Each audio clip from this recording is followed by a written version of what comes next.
Aloha, welcome everyone.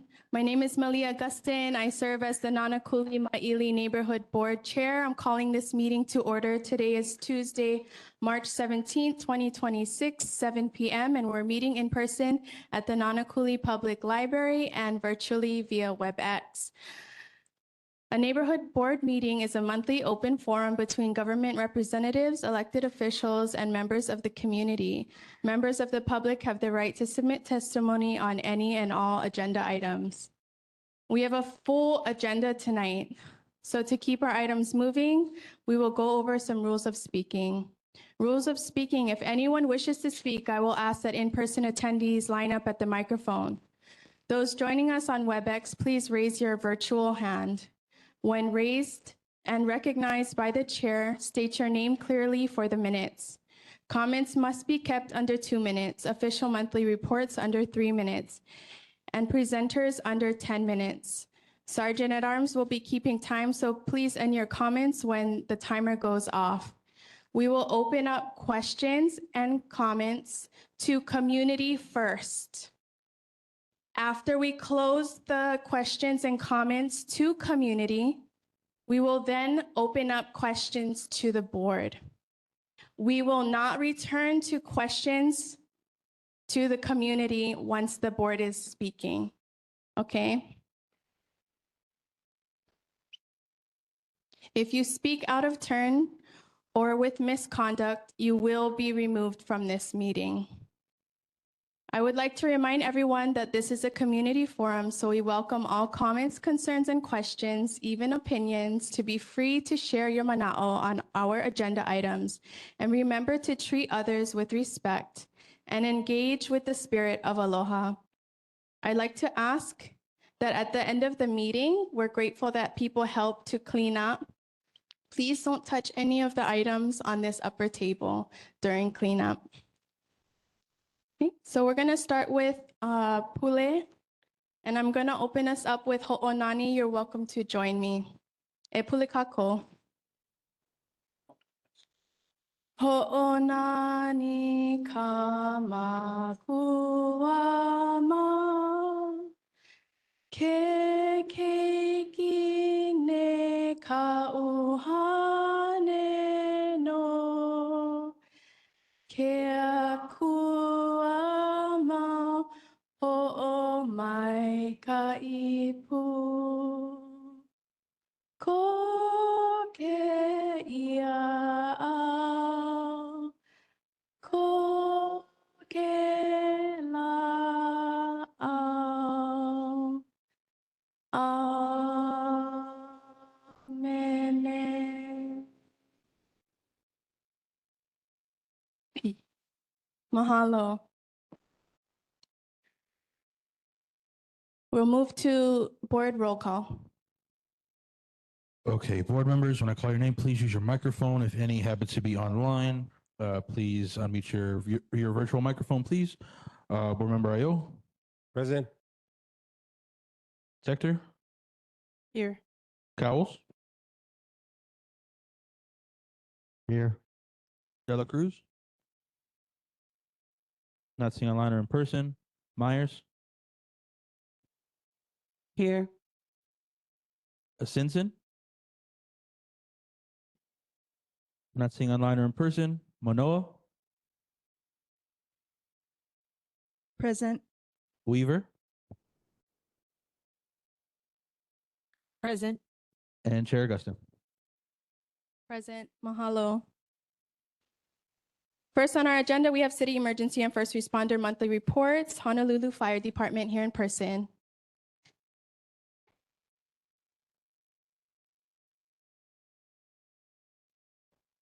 Good evening, board. I'm Captain Scott O'Shura at the Nānākuli Fire Station. I'm here to give our monthly statistics for the month of February. We had 8 nuisance fires, which are rubbish fires, 1 cooking fire, and 6 activated alarms with no fire.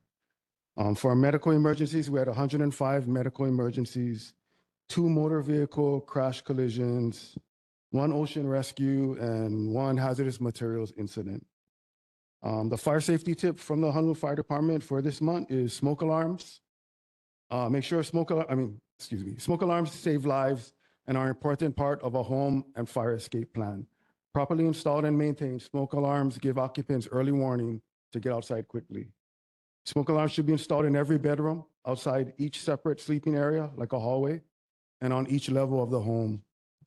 Test smoke alarms at least once a month by pushing the test button, and replace all smoke alarms who are 10 years older or they stop responding when tested. Any questions? Any questions for our fire department from the community? Seeing none. Any questions from the board? Board Member Myers? Mahalo, Chair. Thank you for your report. Thank you for, I've heard the firemen go out a lot during the last week, especially during the storm. Thank you for you guys' work, for really going out there and putting your lives out for us. Was there anything that happened that is notable that that we should be aware of as far as to avoid public safety hazards from happening in the future with regards to the flooding? In regards to the flooding, Yeah. I guess one of the areas of concern we have is the Pakia Road area. It does flood from Papaya Road to, I guess, Mikiruna, that area. So yeah, definitely should avoid that area when it rains continuously. Yeah. But for the most part, the rest of the area was pretty clear. It was minimal flooding, minimal down trees, not like the east side. So. Any further questions from the board? Seeing none, thank you so much for your time. We Have a nice appreciate it. night. Next on the agenda, we have Honolulu Police Department joining us online. Aloha Board Chair, Malia, members and community of Nānākuli. Sergeant Fumi Moroka with HPD here. Also online is Acting Sergeant Roland Pagan. I have the report for crime stats February 2026. February, Nānākuli had 0 motor vehicle thefts, 23 in our district. Nānākuli had 0 burglaries, 12 in our district. 16 thefts reported in Nānākuli, 103 total in the district. Vehicle break-ins, 2 reported in Nānākuli, 27 in our district. Total citations issued, 770. Total calls for service in Nānākuli was 1,176. Total calls in our district was 7,950. So now Acting Sergeant Pagan is going to respond to some questions from the last meeting. Thank you. Thank you, Sarge. Aloha, community. Aloha, Chair. I just wanted to go over a couple of things that, when looking at the minutes from last month, were asked of other people in regards to HPD and stuff. So I wanted to cover that because I am the park sergeant. So a lot of the questions that were brought up regarding the homeless operations and stuff like that. So I just wanted to address a couple that were brought up. One of them was a sweep notification and destination. Asked where people go after sweeps, given the knowledge lack of shelters. The first thing I wanted to address is that the city does not do sweeps. Yeah, we don't do homeless sweeps. We do park enforcement. We do nuisance abatement, and we address complaints from the community. In regards to where the homeless individuals go when we do an enforcement, HPD does not tell them where to go. You know, we don't tell them that they can go on another city property and stuff like that. Every time we go out and prior to going out there, they are offered shelter services, social services and stuff like that. Most of the times they are denying the services, so there's nothing we can do as far as forcing them anywhere. The HONU is available, which is the city's homeless outreach. They are in Waipahu at the moment. And as our residentially challenged people are offered shelter, if they don't want to go outside of the district, again, there's nothing HPD can do about that. The second question was the lack of shelter beds in the Moku. Say that there were not enough beds, especially in the Moku, and shared data collected through the community. Again, it's important that even if we had beds available for everybody that is homeless on the streets, my experience in the last 13 years is that 95% of them do not take that offer. When we do our enforcement opportunity or our enforcement projects, the stored property ordinance, the first thing that we do check is to make sure that there is shelters available if anybody does decide to go. Shelters meaning that the HONU would be one of them. So as long as there's space available for them, we will go ahead and proceed with our operation. If we were told that there's nothing available on the island and HONU could not take anyone, then we do not do our enforcements. The next one was concern about sweep timing and housing advocacy. Community member expressed that sweeps during the holidays and during SNAP benefit cuts are particularly harmful when there are no beds. Again, the stored property ordinances are scheduled months in advance with the holidays. We think about the holidays, the main ones being Thanksgiving, Christmas, and New Year's. It is important to note that we do not adjust based on SNAP benefits and other holidays, only because most of our stored property ordinance and cleanups are based on community complaints and people wanting to use our parks and beaches. And for us to say that they can't use them on the holidays because we're not going to do enforcements and cleanups is not fair to the rest of the community. The last one was, I guess, was addressed to Councilmember Tupola's office. The mayor's, the R3 was created as a buffer to allow time for outreach before SPOs. A community member countered that multiple city agencies confirmed the Hakimo SPO was specifically Councilmember Tupola's call and referred an email to Tupola asking her to stop it. Again, our projects are community-based, community-driven, complaint-driven. We actually wanted to take care of that area over a year and a half ago. We were actually asked to delay it by Councilmember Tupola's office, who was attempting to try to do outreach with her R3 project and to try to assist some of those individuals that were there. It got to a point that we could no longer wait. Our patrol officers were receiving complaints daily, especially from the people that live across the street at Garden Groves area. And again, we were addressing community complaints. So it was an effort that was coordinated with Councilmember Tupola and her community contacts to assist the city, who actually was required to get Department of Parks and Recreation personnel from throughout the island in order to come out here, bring their equipment and manpower to actually clean up that area. Knowing that we couldn't do that for over a couple of days, Councilmember Tupola reached out to her community contacts to come and help us do the cleanup on the day after. And that was the only one that I really wanted to address. So at this time, we're open for any comments, questions, or concerns. Thank you so much for the updates. Any questions from the community or HPD? Please approach the mic, state your name. Seeing none, any questions from the board for HPD?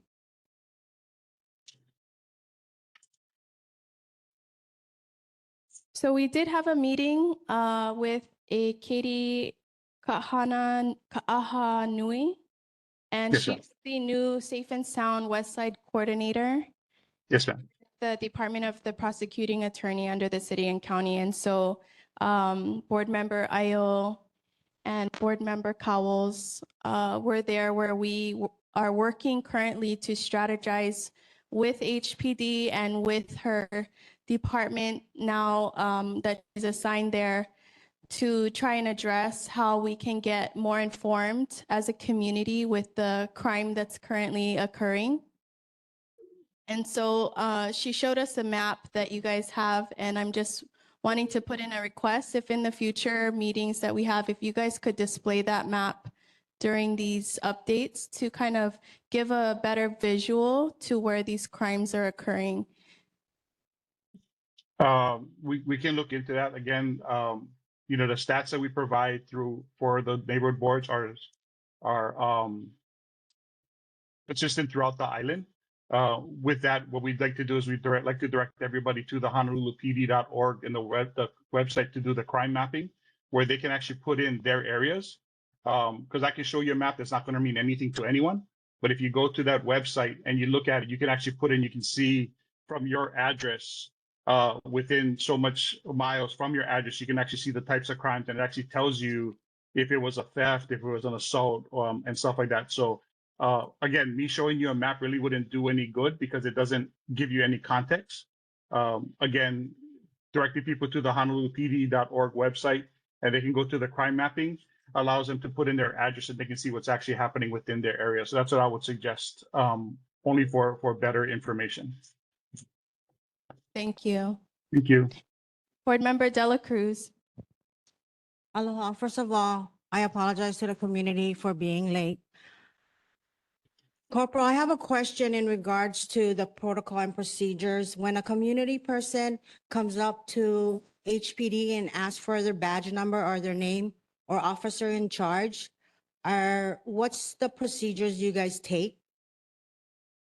The officer, I mean, their name and badge number is on their uniform, unless the officer is actually hiding it.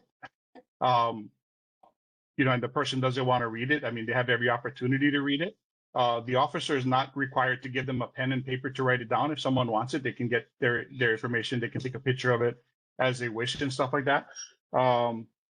If they're asking for a supervisor, again, it depends on what the situation is. An officer's not going to just call their supervisor because someone's upset they're getting a ticket. If there's something further that has to be raised, and the officer feels that they can't handle it, they will call for a supervisor. If the person feels that they are not adequately or to their satisfaction dealt with at that time, after they have the encounter with the officer, they have more than every right to either go to the police station or they can call and request a supervisor to come and speak with them, either in person or on the phone. But we would always suggest that you don't, one thing I like to tell everyone is, if an officer is stopping you and giving you a citation for something, he believes that he has probable cause for that citation. You fighting with him, swearing at him, and yelling at him is not going to change his probable cause. So I suggest, everybody does have the opportunity to fight any of these citations, and that's through the courts and not on the streets with the officers. I hope that answers your question. Can I give you a little meat in that question? Sunday, I experienced a show of force by about 4 to 5 officers. I introduced myself and I asked for the officer in charge as well as their name and badge number. I was pushed aside, but this has to be pertaining to CPS and a keiki being removed in regards to homes in the community. Okay. If the officers are doing their job, and someone from the public, whether they're a board member or politician or anyone else, comes up and interferes, they have no obligation to deal with you at that time. They are dealing with the case, and someone wanting to know what's going on and trying to stop them from doing their job is not going to end well for the people interfering.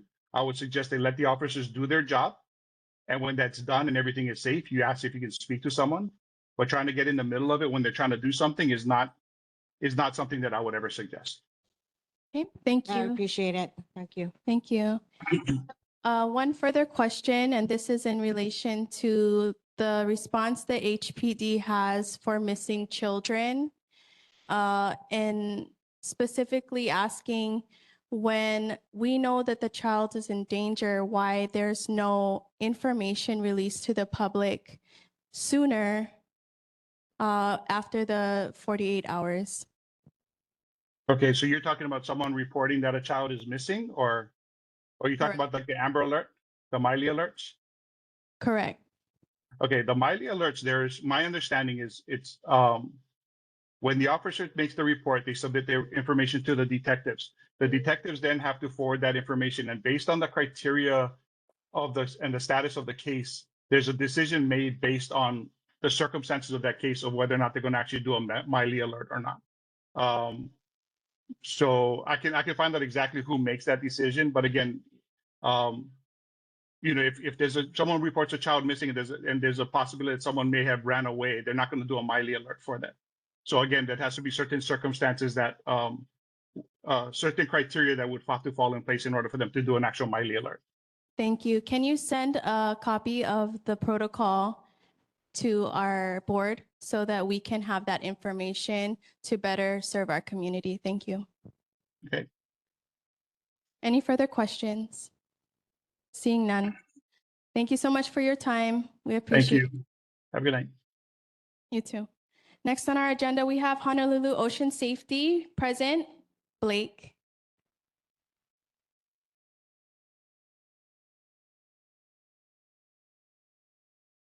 Aloha board. My name is Blake Copperose. I'm the Lieutenant of Ocean Safety for the Leeward Coast from Kaena Point to Iroquois Point. I'll go over some stats we had on February. As of February, we had at Lagoon 4 Ko'olina, we had a drowning of a 40-year-old male who was brought up by a Good Samaritan and started CPR till us and EMS arrived. We had a scuba diver unable to move his arms and legs at Kahe Point, who was brought to shore by the jet ski and taken to an area hospital. We also had 2 missing divers that lost their vessel, lost them out at Maʻili Point. We were able to locate the divers and bring them back to their vessel and their captain. And then at Kahe Point, we had a 14-foot non-aggressive shark, and Nānākuli-Māʻili Beach Park, we had a 12-foot and a 10-foot aggressive sharks eating the big pile.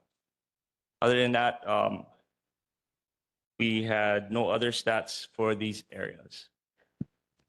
Thank you. Any questions from the community for ocean safety? Seeing none. Any questions from the board for ocean safety? Thank you. So I have one question. During the storms and when the runoff goes into the ocean, are you guys taking any samples as far as how safe the water is to swim in during this time? Ocean safety does not take those stats on the clarity or cleanliness of the water, but I believe the state takes care of those. They come all the time. One other thing in regards to the streams opening up at all of our beaches on the Leeward Coast, the topography of the beaches as we normally see it throughout the regular times when we're always there has changed. From Yokohama to Kahe Point, all the streams have opened. So there is sandbars that are friendly for kids in a sense until it's not. It seems that way, and then it gets really dangerous really fast because it created a rip current that wasn't there last week when the families came, or 2 weeks ago. So one thing I'd be aware of is if you see the beach has changed, please, ask a lifeguard if you have any questions in regards to the beach. Thank you. Do you guys cone off or flag those zones? We do put flags out and signs that would say rip current, strong currents, and things like that. But kids will be kids, and things will happen. Thank you. Board Member Ayo. I believe it was yesterday. You had some water rescue at Nānākuli Beach Park. Yep. It made the news. Mhm.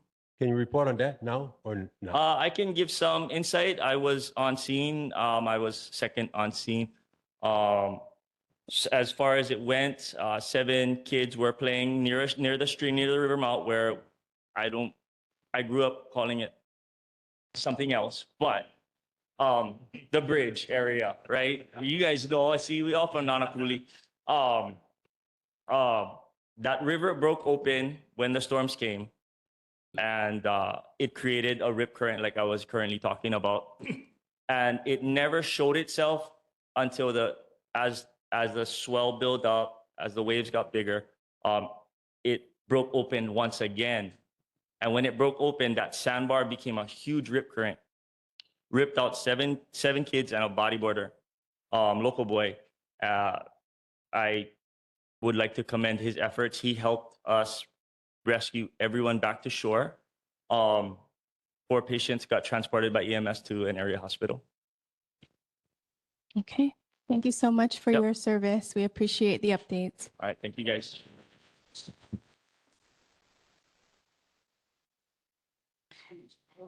So that it ends our city emergency and first responders. I do want to give a shout out to our board member, Kauia Simpson. She's not here this evening. She's excused with family, but she did put on a wonderful event for the Valley Community Unity event where our officials were able to work with our community. So thank you so much, board member Asinsin.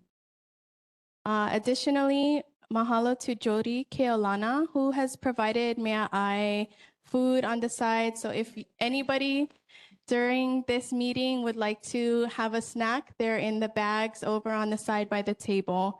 If you have keiki too, you can occupy them. Oh, and mahalo to board member Myers for setting up our room for us this evening. We appreciate it very much. Next on our agenda, we have federal officials' monthly reports. Congresswoman Jill Takuda, Tolua Samifua.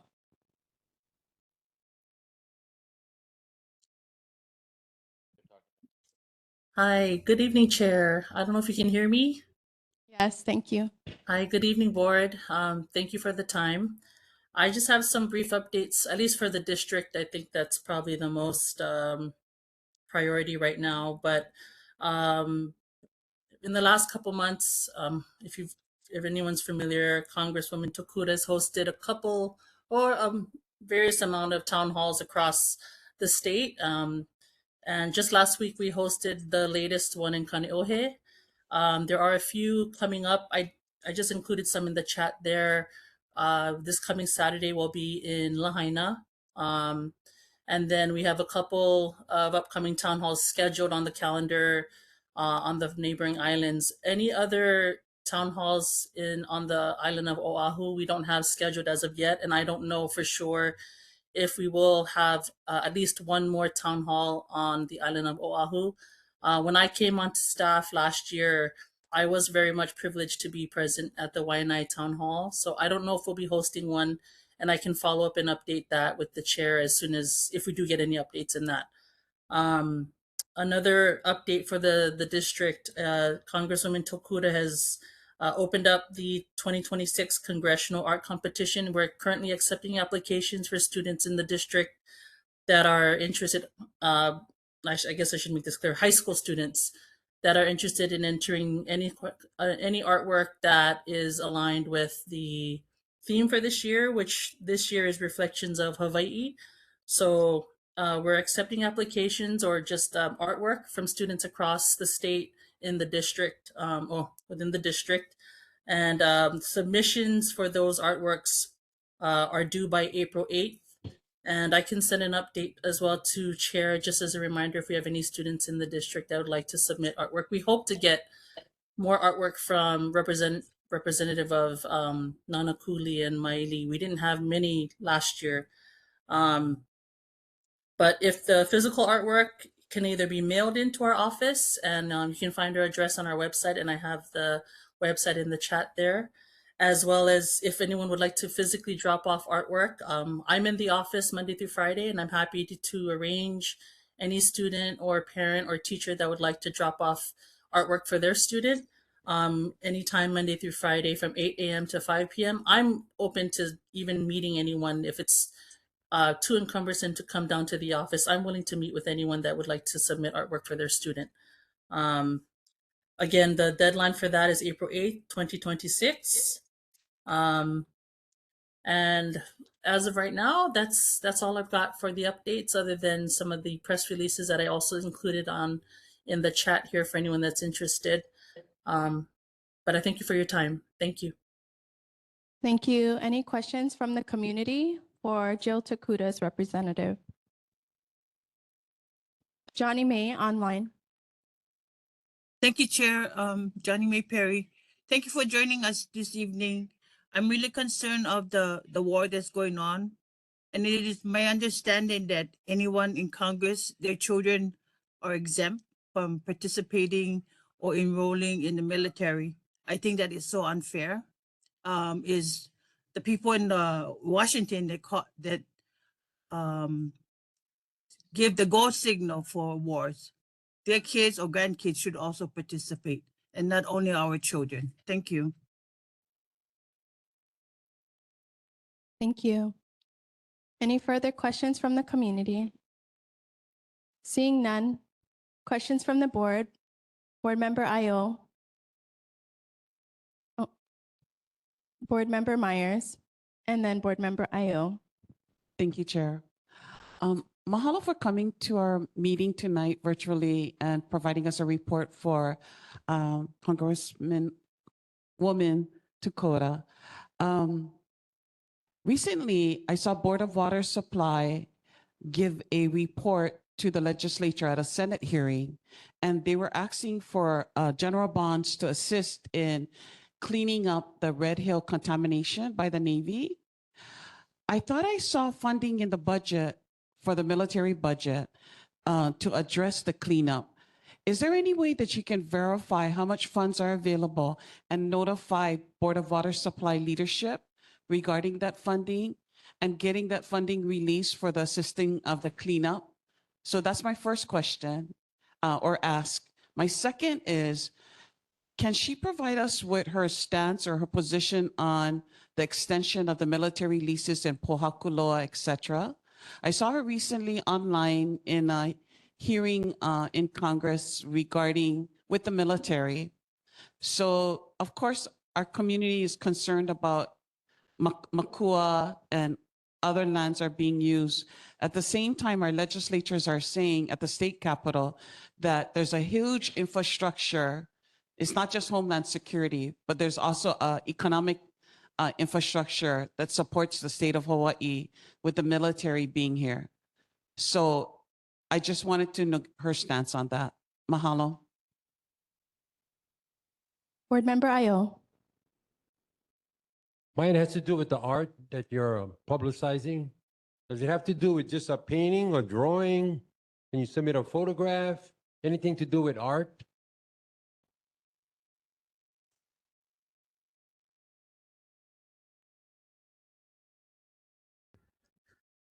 Thank you for the questions and the comments. I'll definitely follow up on Ms. Perry's comment first regarding children of congressional members, whether they're exempt from joining the military.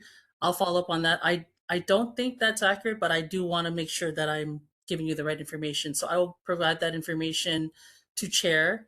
And as far as the first two questions regarding the lease, and I'm so sorry about the second one, but I will have those. I'm recording it so I don't miss anything, but I'll have responses sent to Chair as an update, and I'll be attending next month as well, so I can provide those at the next meeting as well. As far as the art question goes, we accept photography, digital art, painting. Yeah, to that mechanism, that's my understanding, but I can also follow up on that. But there's more information on our site, but I can follow up on any other means of art in that particular category. Thank you. Board Member Thank Manoa. you. Hi, I'm the education chair, and so I wanted to ask the question about the art contest. Is there any other way to get that communication to out to the community sooner? Because life, right, gets in the way, and I know that the students would like to communicate and express themselves based on the theme. So if there's a way to get it to neighborhood boards or other places, that would be really helpful so that we can also announce it in our committee meetings, like at least no less than a month ahead of the deadline would be really helpful to the community. Thank you.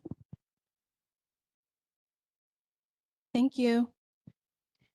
So of the time that I've served on the board, this is the first that I'm hearing from Congresswoman Jill Tokuda's office.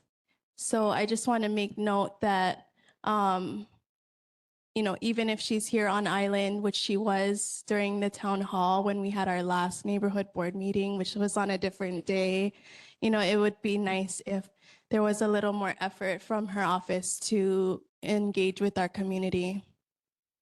Thank you so much for being present, and we look forward to hearing from you next month. Mahalo for the feedback. Thank you. Next on our agenda, we have Army Representative Majority Major Teachy. Good afternoon, board members, community members, Major Adam Tichy. I've got two announcements on behalf of 25th ID and U.S. Army Garrison, Hawaii. The first one is just a training advisory. This primarily affects the area around Wahiawa and Schofield Barracks, but 30 through 31 March, increased noise within Wahiawa, and 28 March through 4 April, increased noise around the East Range area within Wahiawa. And then the second point I would like to highlight is prescribed burns that are going to occur the 13th through the 19th of April to clear out underbrush within our training areas as a prevention measure for forest fires. Those are my only two highlights. I'll stand by for any questions. Thank you. Any questions from Army? Please approach the mic, state your name. Aloha, thank you. Pikachu Shelby Billion, representing the Kingdom of Hawaiian Islands, Ohana Unity Party, and as an Air Force veteran, when I joined in 2000 because I couldn't afford college at Last Chance College, I do have to ask about the war in Iran and Israel, which I do not feel is faulty. You probably can't answer me, but I don't want to see people sacrifice and die for a country that did nothing to us. And to fight for a foreign adversary, Bibi Netanyahu, the Zionist regime, which is traced back to the Epstein files, which I feel blackmailed Donald Trump into this war. And I don't want to see more people die. Marines are being sent over.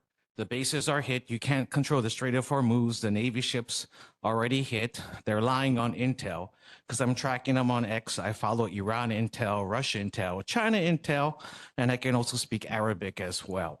So I'm not sure what you can do to respond, but can you please tell the people not to die for a foreign country through the Zionist Illuminati regime under the Rothschilds? Thank you very much. Noted. As you mentioned, nothing I can comment on. Thank you. Thank you. Any further questions from the community for Army? Please approach the mic, state your name.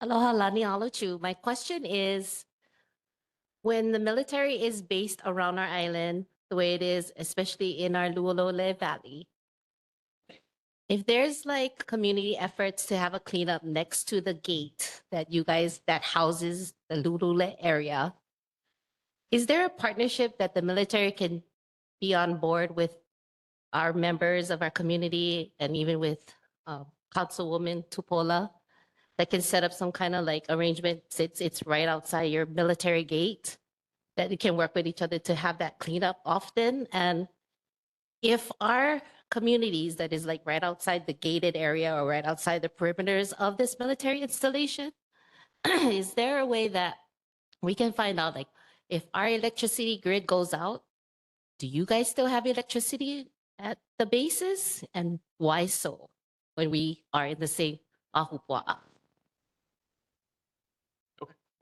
Thank you. So yes, absolutely on the community cleanup. I can speak primarily for the Schofield Barracks area where I work and live. We do have units that go out and clean up, but if we want to partnership with that and make sure we're aligned, that's absolutely fine. I can pass that up in my report and see how we can align that better.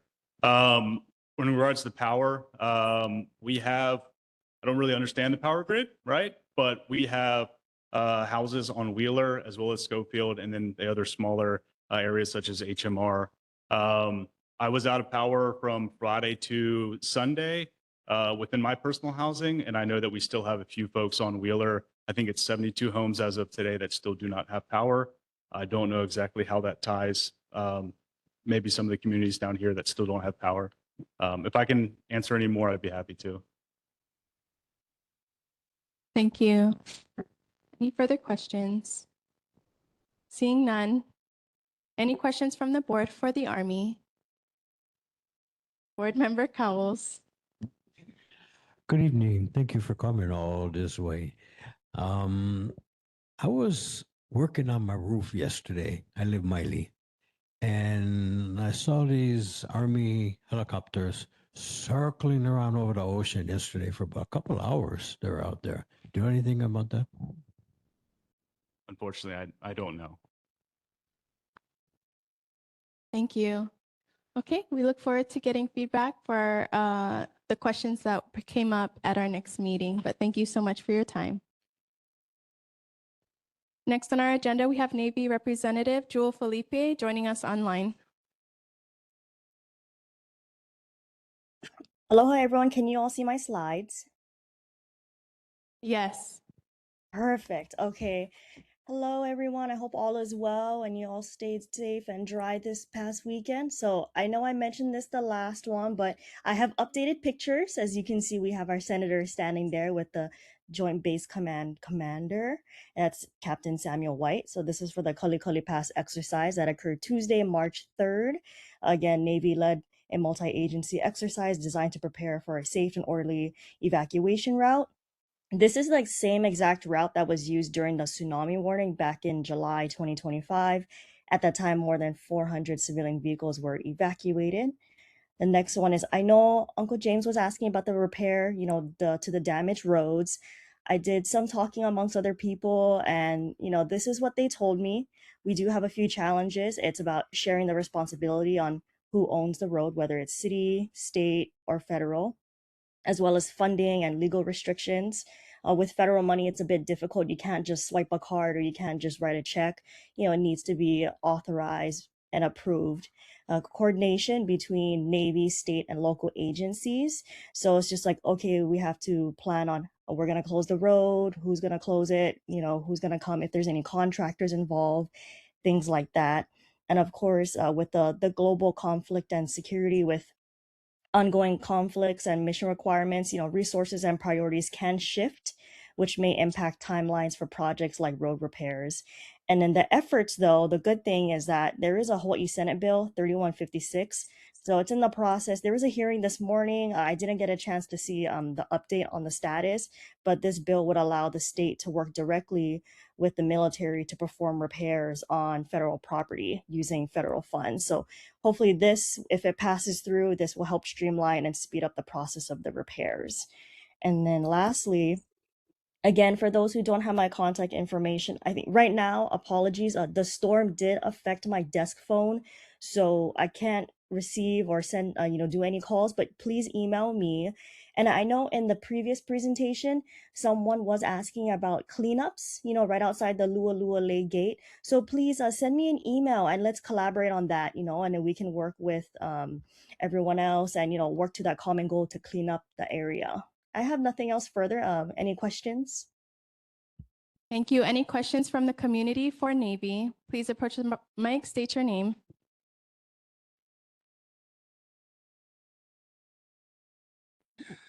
Hello, my name is Tala Moa. I have one question and a concern. So my question is, first, did you, I noticed I was sitting on the Transportation Committee for Parquet Road. I believe that 3 owners already, including the Navy, have gave up the right for to the city and the state for that road by Parquet Road. Is that true? I can't speak on Parquet Road. I'm not really too familiar on that because that to Councilmember Tupola. Yes. Thank you. Okay. So we have a concern because we really need to hold the Navy accountable for the overflow that caused the whole Parquet Road flooded. And we have solid evidence of videos that we won't take this time, because the last time, few years ago, we had the same complaint. We complained about it, the overflow from the Navy side, from Mickey Lewis store, little bit down to Hakimo Road, little bit down. So that's where all the water that come from you guys are collected there. This time was a really disaster for us. We see many of our community here, people here, because when that, you guys say when overflow, it never takes 30 minutes for all of our properties, to flood it out knee high.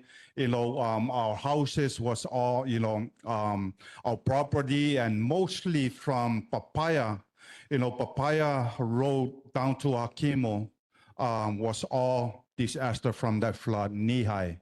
So the last time that we make a complaint, you guys side said that you guys was gonna fix you guys' problem, to make a trench that go all the way down to the canal. Thank you. But now it's really worse. Thank you. So that's my concern. What is, what are they gonna do about it? Thank you. I will have to check back with the office on that. Thank you so much. Any further questions from the community or Navy? Yes, I have, my hand don't go up. Sorry. Thank you. Patty, online. Thank you. Okay. Thank you. I'm sorry. I was trying to get my hand up. Thank you, Madam Chair and board members. And I'm glad that staff on Congressman Jill is on. And I wanted to express the flood mitigation on Pa'akea and Ili Street. In 2002 was the last Congress Ed Case that worked on that project on Pa'akea. And, during that time, it was over $6 million was allocated in federal. This is a federal congressional concern. And I'm hoping that Jill Tokuda, as a congressional congresswoman that represents this area, will take a look at that. Part of the kuleana of the Navy Lu'u'u'ole is your basin drainage that was supposed to be done. And it was talked about during 2011 when they had the last flood, over 10 inches of rain. So they continue to get this flood over Pa'akea, Ili in that area. And so I think communication needs to start from the federal level with federal funds to help the community finally on Pa'akea for the drainage system. And Navy, it is part of your kuleana with the other owners, the county and the two other private owners, to be responsible of the Pa'akea Road. And so I wanted to express this and have Congressman Jill Tokuda and her staff to take a hard look at that, because the last time was in 2002 Congressional Ed Case that looked at it. So this is really important that they work with the state, with our Senate and the Navy to work together and to mitigate the flood zone problems on Nānākuli. Thank you very much, Madam Chair. Thank you. And we did receive a response through the chat with that request for Congresswoman Jill Tokuda's office. Thank you. Any questions from the board for Navy? Board Member Manoa, Myers. Hi, Jewel. I want to go back to the Kole Pass exercise that you shared the picture for. My question to you, and there'll probably be other questions coming up, is what is the result of that, and what recommendations will you folks be sharing with the community? Hi, actually, I have to admit, I was not part of the planning, neither was I there. I was just more of the messenger on getting it out. But again, I will have to go back and, play Hermes and ask the questions when I get back to the office. A follow-up question on that is, so when we have natural disasters, it was nice that everybody could meet in at a convenient time. I'm sure everyone could put it into their schedule to meet at that location. But when natural disasters happen, it happens at inconvenient times. So will there be other drills that maybe happen at 12 o'clock in the morning, 3 o'clock in the morning, 3:30 in the afternoon during, heavy traffic time, where everybody is not at the gate ready to do that exercise, but at their own office locations, to see how soon they're able to actually support the community? To me, this wasn't a real drill to be able to make any kind of recommendations to each department or the community. And then the last thing I'm going to say is thank you for inviting the community. But I didn't really feel invited as a community or board member, because I got that notification 2 days before that the community was invited. And unfortunately, that was not enough time for me to get off of work, as I am not part of your work system, and I'm sure none of the community is. So please, when there are other drills established like this, and to truly invite the community, when we do agendas, we need a 6 to 7 day notice to the community. And so it would be preferable and respectful and pono for you to give us your system, the Navy, to give us more notification. Because then that way we can see what truly happens during a disaster and not when everything is set up for that disaster. Mahalo. Aloha, I hear you out and I completely understand about the last minute notice because after the last board meeting, I did notify them and say, you know, we should be inviting these. It is their community, their lahui. And originally the leaders for the installation were on it. They were saying yes. However, it was other areas regarding state or city that they had issues with inviting people from the public. So we made the call to say we are inviting elected officials only.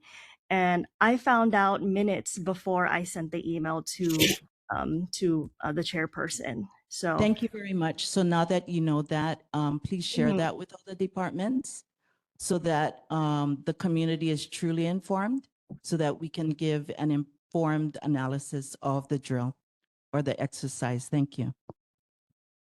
Thank you, Board Member Myers. Thank you, Jules, for letting us know about Senate Bill 3156. I just checked the legislative website. There's a companion bill, House Bill 2336, and it looks like it passed third reading both on the House and the Senate. So they're going through crossovers right now, and it looks like it's going to go to conference committee. So I'll keep track of that bill, and if you can also keep track of that bill so that funding can become available as far as with a relationship for repairs for roads, etc. Regarding the conversation with community member about the impact of Lu'u'ulei Valley on the families on Pa'akea or nearby Pa'akea and Hakimo. At the time when he talked about the transportation committee, Richard Medeiros was the transportation committee chair, and Patty Teruya just spoke to you. She was the chair of the board at that time. I'm the current transportation chair, and I'm asking if you can schedule a time to meet with myself and community members to do a site visit to see the impact. The sooner the better, because right now, you know, the flooding, the impact of the rains on their land is really relevant right now. But also I'd like you to visit their, to review their videos, etc. Is it possible for you to reach out and we can schedule the site visit? Yeah, of course. I think that's a wonderful idea because I'll be honest, I don't think I've ever been to Pa'ake Road or Hakimo Road. And, you know, I think it'd be a learning experience also for me. Do you guys have my email? Are you able to send me in like any dates and times that work for you? I'll coordinate with the board and get back to you. Thank you so Okay. much. Okay, thank you. Thank you. So that concludes our federal and official monthly reports. Thank you so much, Jules, for joining us online. Next, we have our presentations. First on our presentation is Kawaihona o Kana'oau Public Charter School seeking support for the school's annual community education and celebration events for Laku'oko'a Parade and Ho'olaulea on November 21st, 2026. E kalamai for the name, we have our Po'o Kalehua Krug. Ya, mahalo nui ki arei. Me ka noho ano ka papa alaka I kaiauru, mea nui ke ho'i ke ana mai kumaku kula mai he aloha, he aloha. What we are trying to do on November 21st from 2 p.m. to 4 p.m. and garner some support from the community board. I'm going to try and keep this short for you folks. Is to host a parade on Nānākuli Avenue. So shutting it down from 2 p.m. to 4 p.m., starting at the high school, ending down at Kalani Ho'okaha and Halepule Nani Keola. And what that's going to do is it'll turn into the mall, and then from 4 p.m. to 9 p.m. we're going to host what we've been hosting to celebrate Laku'oko'a, which is the Hawaiian Kingdom Independence Day. And this year for us is November 21st, and we submitted to the board a PowerPoint with all the information. If you folks have any questions, I'm here to answer. Mahalo. Did you want to put your slides up for our presentation? I know sorry, I'm waving, our NCO staff is outside. We have slides for this presentation that we wanted to confirm. Thank you so much for the information. This is so that community can visually see all the wonderful work that Kavaihona is doing. And so any questions from the community for the Kavaihona o Kana'oao?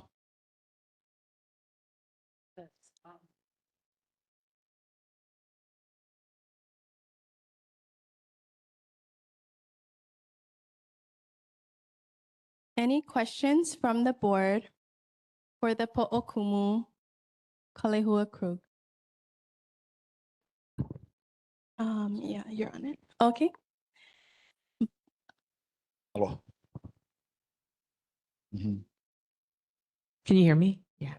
Is there any plan to extend the grade level for Kavaihona? Yes, yes. That is the plan. We have some strategies we're trying to work through, trying to build a partnership with Nānākuli High School in some way, shape, or form, but also preparing our campus to take on 6 extra classrooms in case that doesn't work out. Yeah, so we have a 4-year timeline, hope to do it in 2.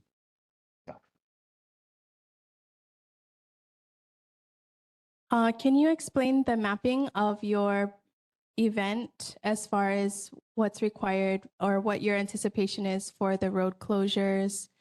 If you guys do have a parade, and also what other areas in the community you're going to need resources from as far as parking and et cetera? Well, so generally over the last 6 years, we've celebrated on our campus. And so we do partner with Nānākuli Park, Kalani Nā'ole, and then Kalani Ho'okaha, the shopping center. And that takes care of it. People park on the road as well, but those are the partnerships we've had for parking. For this parade, we're looking at staging up at Nānākuli High School. So we're partnering with them, parking up there with floats, band, community organizations, halau hula, and of course, a presentation from the schools as well, to walk down the lane and then turn at the church, Nānākuli Nanikopono Church, and end up in the shopping center. Yeah.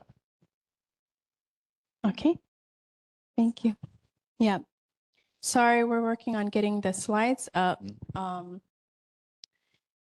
Any further questions from the board? Did you want the slides for your? No, it was mostly if you want to post it on your website or any communications that you folks have, it's open to share it with the public too, so they can read about more of the intention behind what we're doing and trying to push that knowledge of Hawaiian history, culture up the road a little bit further, not just holds it at our school. Yeah. Okay. I'd like to entertain a motion with our education chair for this presentation. Thank you. Mahalo, Chair. I would like to motion to support Kavaihona o Kana'oao in a road closure for Nānākuli Avenue for a parade La Ku'oko'a in November 21st, 2026 from Nānākuli High School to our Kalani Ho'okaha village, probably through the hours of 12 to 5 for setup. A second. Okay. Open for discussion. Okay. Yes, open for discussion. Members, I wanted to let everyone know that staff from Kavaihona had communicated with me as the chair of transportation, and they are very aware and very capable of following the city's process for permits for the parade. And so I'm confident. We started talking from last year. Yeah. And so I'm very confident in that they will be able to ensure public safety just as much as Nānākuli High Intermediate School has done it going towards the high school. I'm very confident that Kavaihona will be able to do it coming towards the ocean. So I just wanted to let board members know that I'll be supporting this motion. Mahalo.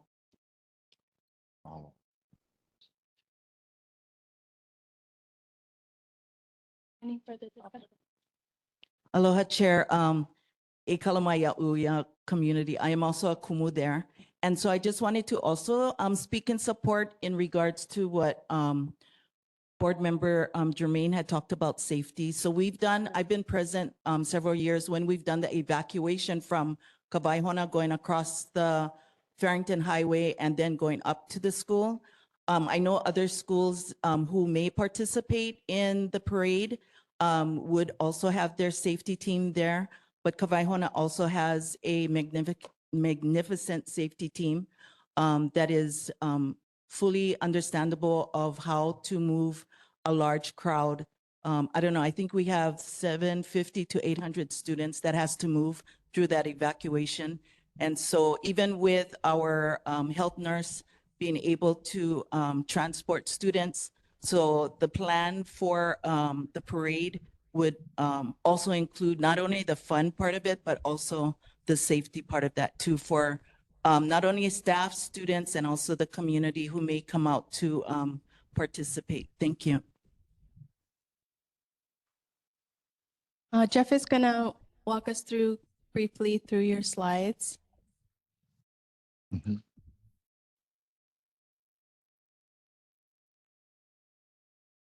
Yep. So based on our mission, and you folks can see there, and really, because I don't want to draw this out any longer than it has to, but this is so that the community can access more information about why we're doing it, what's the impact for the students, what's our long range plan for why we want this type of information to be included in the curriculum at our school, and basically be more present in our community with our children as well.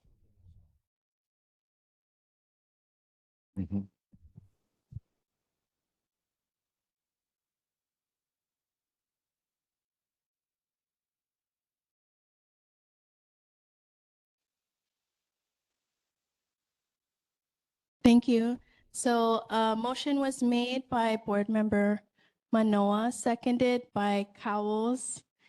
And so we will go ahead and take the vote to support this event happening in the community on November 21st, 2026.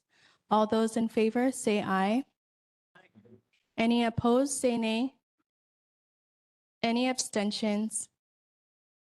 Seeing none, motion carries. So we'll work with the Department of Transportation in putting in the application with road closure and attaching you in through that planning process. Thank you. You have any questions with our Transportation and Education Committee, you're welcome to join them further. Mahalo for your time. Aloha. Next on our agenda, we have City Refuse Division. With a 6-month pilot program, residential curbside collection system changes to green compost carts starting Wednesday, April 1st, 2026. Amber Unabia. No, I'm going to speak on behalf of the Refuse Division and the Recycling Branch.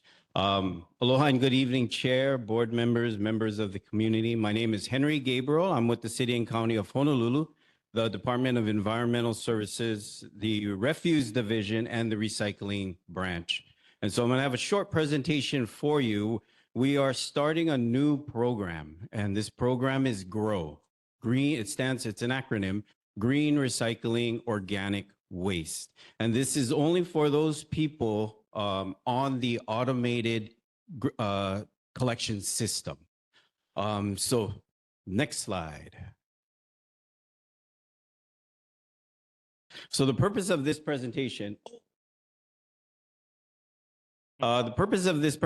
is really just to promote and educate those that we're hoping that will participate in this program. And it's really about food scraps, food waste. And we really want to encourage all of you to put your food waste, your food scraps into the green composting cart. And this is a pilot program. And it's once again specific to those that are on the automated system. Once the 6-month pilot is over, that's when we will go island-wide come October 1st. Next slide.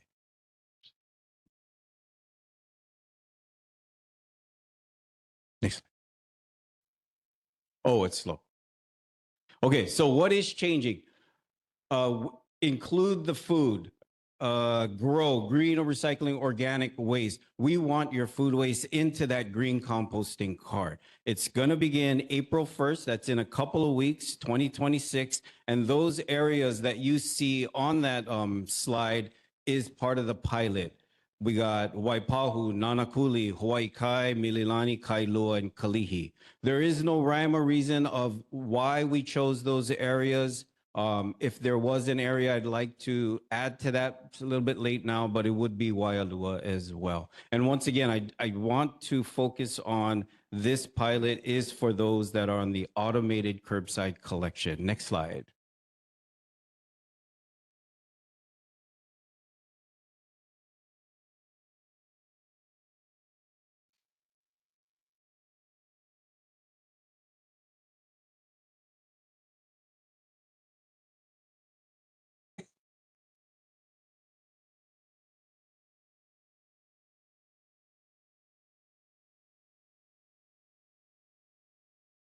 There's just a little delay on the slides.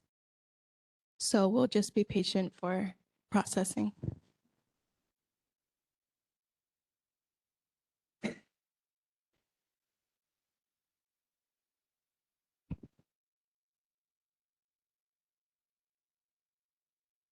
So just since we're waiting, I'll just continue to talk as well.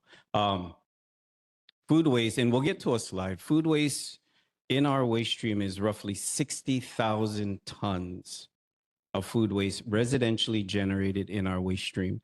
And so when we did a waste composition study back in 2017, and we saw that in general, between businesses and commercial and residential, it's 180,000 tons of food waste that we're wasting.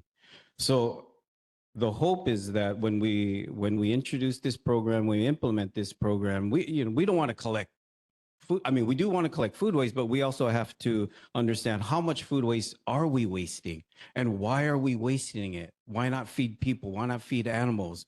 I mean, that is the part of source reduction that we have to really look at when we're looking at 60,000 tons of food waste. Okay, so what can go into the green compost cart? So if you look at that list on the slide, it's a very extensive list. There is no ambiguity to it. So fruits, vegetables, dairy products. When I talk about dairy products, it's solids and semi-solids, your cheese, your yogurt, bread and baked goods, pasta, rice, grain, beans, nuts, and seeds, meats, seafoods, poultry, bones of any size. So if you're using bones to make a broth, whether it's the big bones or the small bones, you can put it inside there as well. Eggshells, nutshells, leftover spoiled food, table scraps, plate scrapings, and loose coffee grounds and loose tea leaves. Along with that, you can put in your green waste. That is what we're collecting right now. So you can add green waste. It's going to be very important to be able to have green waste and food waste as people are concerned. People have shown concern about odors, odors and pests. Next slide.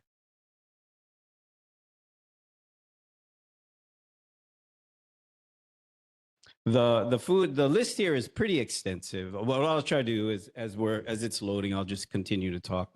Okay, so now here we are at what cannot go into the green compost bin. So the main thing is liquids. We don't want any liquids going in there. So if you have any large containers full of oil, if you have spoiled milk, we would prefer you pour it down the drain. The oils, we would rather have you absorb it and then throw it into the trash. So any paper products, you've got the second bullet, you've got a paper product, you've got coffee cups on the other side, you've got manufactured compostable materials, fast food wrappers, any type of paper product we do not want into the green compost bin. We are looking at manufactured compostable materials. Those are your foodware, your plates that say compostable on it. But we need a little bit more time just to be able to understand how PFAS is affected or inside that manufactured compostable material. Pet waste, we don't want corks. We don't want dirt, rocks, bricks. These are things that obviously it's not food waste, but we already see it in the green waste bin. So this is just an opportunity to tell people that all we want is your green waste and your food waste. The plastic, the metal, and the glass, we don't want the container. We would rather have you put those items, if it's recyclable, into the blue cart, and then we just want the contents. But once again, fat, oils, and grease, harden it, absorb it, double plastic bag, throw it into your trash. If it's a plastic container, if it's a number 1, that would go into your blue cart. Your lid normally is a number 5, that would go into your gray cart. Next slide. So how will residents participate? For this slide, I'd have to look at can't see it from here. Let's see. Okay, so collecting food waste, you can use a kitchen. We're going to provide, so when we have these public workshops, we will be providing a kitchen container and a reusable bag. But you can use these containers to collect food waste, freeze it, because collection schedule is not going to change. So you freeze it the morning of or the night before. That's when you would put it into the green compost cart.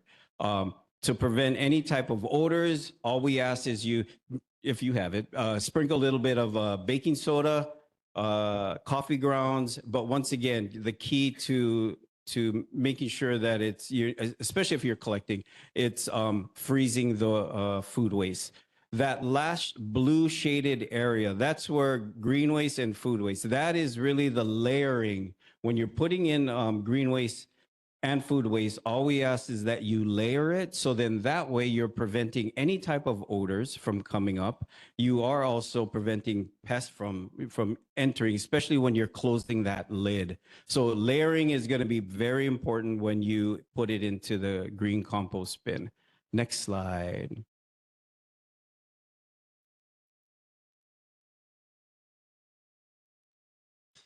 So can residents self-drop off at the city's contractor? Yes. Hawaiian Earth Recycling is our contractor for this program. They're located in Waihua. You can take food waste there. You can take green waste there. It's 2 loads per day. We will not be accepting food waste at our transfer stations and our convenience centers. We are looking at a phase 2 approach where we're potentially looking at a drop-off container. And so, but right now it's just self-drop-off is at Hawaiian Earth Recycling. Next slide. So what happens to the food waste? So just like your green waste, it's going to get composted, but this process is a GORE system. It's an in-vessel system where the staff at Hawaiian Earth is regulating the air, they're monitoring oxygen levels, moisture. That way they can produce compost in less than 6 months. Currently, they do an open windrow system where they're producing compost in 12 months. And so once this program starts April 1st, we are going to be doing inspections at the collection site. We'll also be doing inspections at Hawaiian Earth, just really to look at the frequency, contamination, and participation rate. Next slide, please. So when like I mentioned, in 2017, we did a waste composition study. And there are copies of that study on the table on the left of me. And in 2017, 60,000 tons is what we saw, what we estimated in the waste stream. The total is 180,000 tons. That's commercial and residentially generated.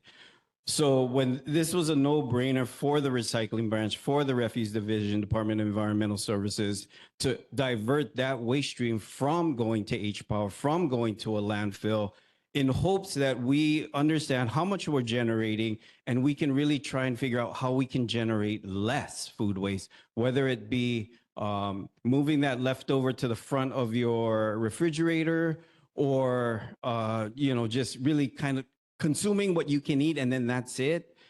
But it's going to take us individually to kind of look at what we're generating and really change our habits. But the avenue that the city is providing is this green composting cart. So that way we know for sure that if we're not going to generate less waste, less food waste individually, at least the city is providing you this service. So that way you can put in your food waste, you can put in your green waste, and it's composted. That compost goes to a farmer. That farmer grows. Now it's selling local produce to the stores. And we're keeping that circular approach versus a linear approach. Next slide. And then as far as what we, the Department Environmental Service Refuse Division, the Recycling Branch are doing, we're doing public outreach, education. We've got a webpage, honolulu.gov/ENV, GROW. We have educational documents. We're holding public workshop. We have one at in Nānākuli on the 20th, I believe. The 19th, it's at Nānākuli-Māʻili Elementary School. So we have a public workshop there where we'll go into a 1-hour detail of really our program itself. And then social media, Instagram and Facebook, we're on. Please follow us on that at hnl.env. Next slide. So that was it for the presentation. I wanted to make sure, I'm watching the time as well. I'm here to answer any questions if you have any. Thank you so much. You're welcome. Time. Any questions from the community? Please approach the mic and state your name. Aloha, Lani Alochu. The question is, how can we get this in the Department of Education's public schools? At Nānākuli High and Intermediate School, we have Ho'opulupula Academy that has livestock. So in years past, we would have the food waste from the cafeteria be managed by our students to be able to feed their animals up there. But we need all public schools to have this. I think this would be a great thing to have in the school. And how you train is you use the schools to help the training and build that curriculum for the students at the school level so that they have this sense of mindset of sustainability. So I would suggest that. Can I comment on that real quick? So when I found out about the central kitchen in Wahiawa that they're building, the DOE is building, right away I was like, okay, we've got to figure out how to get this now to, the DOE.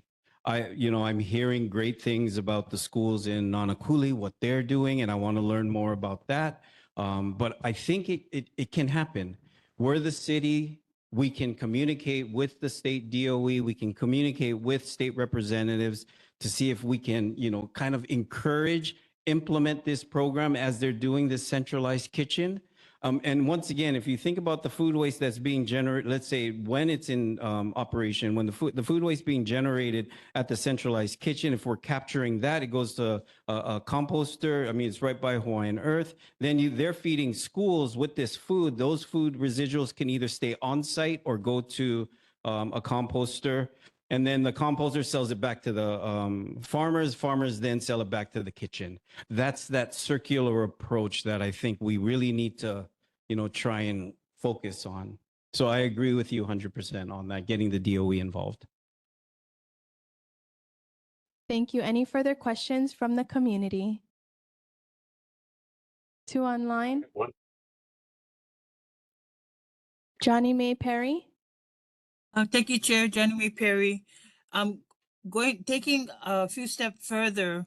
So that's also include each school campus, not only the food kitchen in Waiwa.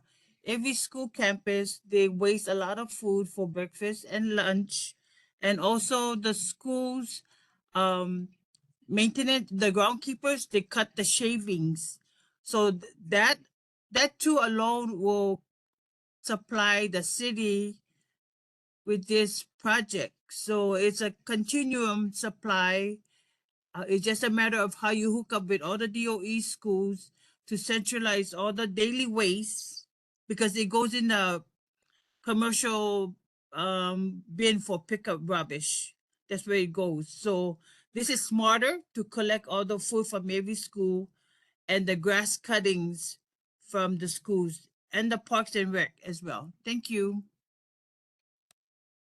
Thank you. Big Dog Online. I hope everybody can hear me. This is my first time attending. I'm all about composting and I do support that. My question is, at the residences, you're asking people to do more by freezing things until it's time for collection. And a lot of residences do not have space for an additional container. Has that been considered? Yes, that has been considered. I hear that a lot. I don't have space in my freezer. And really, if you're willing to participate, and we're encouraging people to participate, if you're putting food waste out every other day into that green composting cart, that's where the layering is going to come into effect. You just dig a hole into that green bin and you just put your food waste in there every other day. But also you'll be amazed on how little you may produce. And that's really the key as well. Once you start doing it and you see how little you produce, it may not be, you may have space in that freezer for you to kind of freeze it until that collection day. I'll give you my own personal amount that my family produces. I got 3 kids, my wife and I, 1 gallon of food waste per week. That's all we produce. And I'm a fanatic about collecting all the food waste that my kids, whether it's the plate scrapings or the food that's stuck in the back or the chicken that's frozen in the back, all of that. It's only really a gallon. And there's a lot of airspace in that. And so when it's thawed, that's where I'm like, oh, it's only about half a gallon worth of food waste that we're producing. Now, I know every family is different, but knowing that it's half a gallon, that's really all the space that I need for that during that 1 week that I'm generating food waste and collecting it. No, sir, I understand that. But now at a typical residence, you have 1 rubbish can, 1 recycling can, 1 green waste can. Now we're going to add another can when people have restrictions at their own personal residences. No. may- So it may the container that I'm talking about is something that you would have in your kitchen. It's a kitchen container. And so we will not be providing additional carts. Your food waste, I misunderstood. I your apologize. food waste would go directly into your green compost cart. Thank you. Okay. Any Hey, further thank you, questions sir. from the community? Seeing none. Any questions from the board? Board Member Weaver.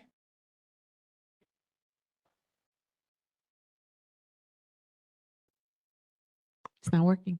It's working. It's absurd how much food we waste. Yes. So I think this is a great thing that I would want to introduce to my family, a big family I have.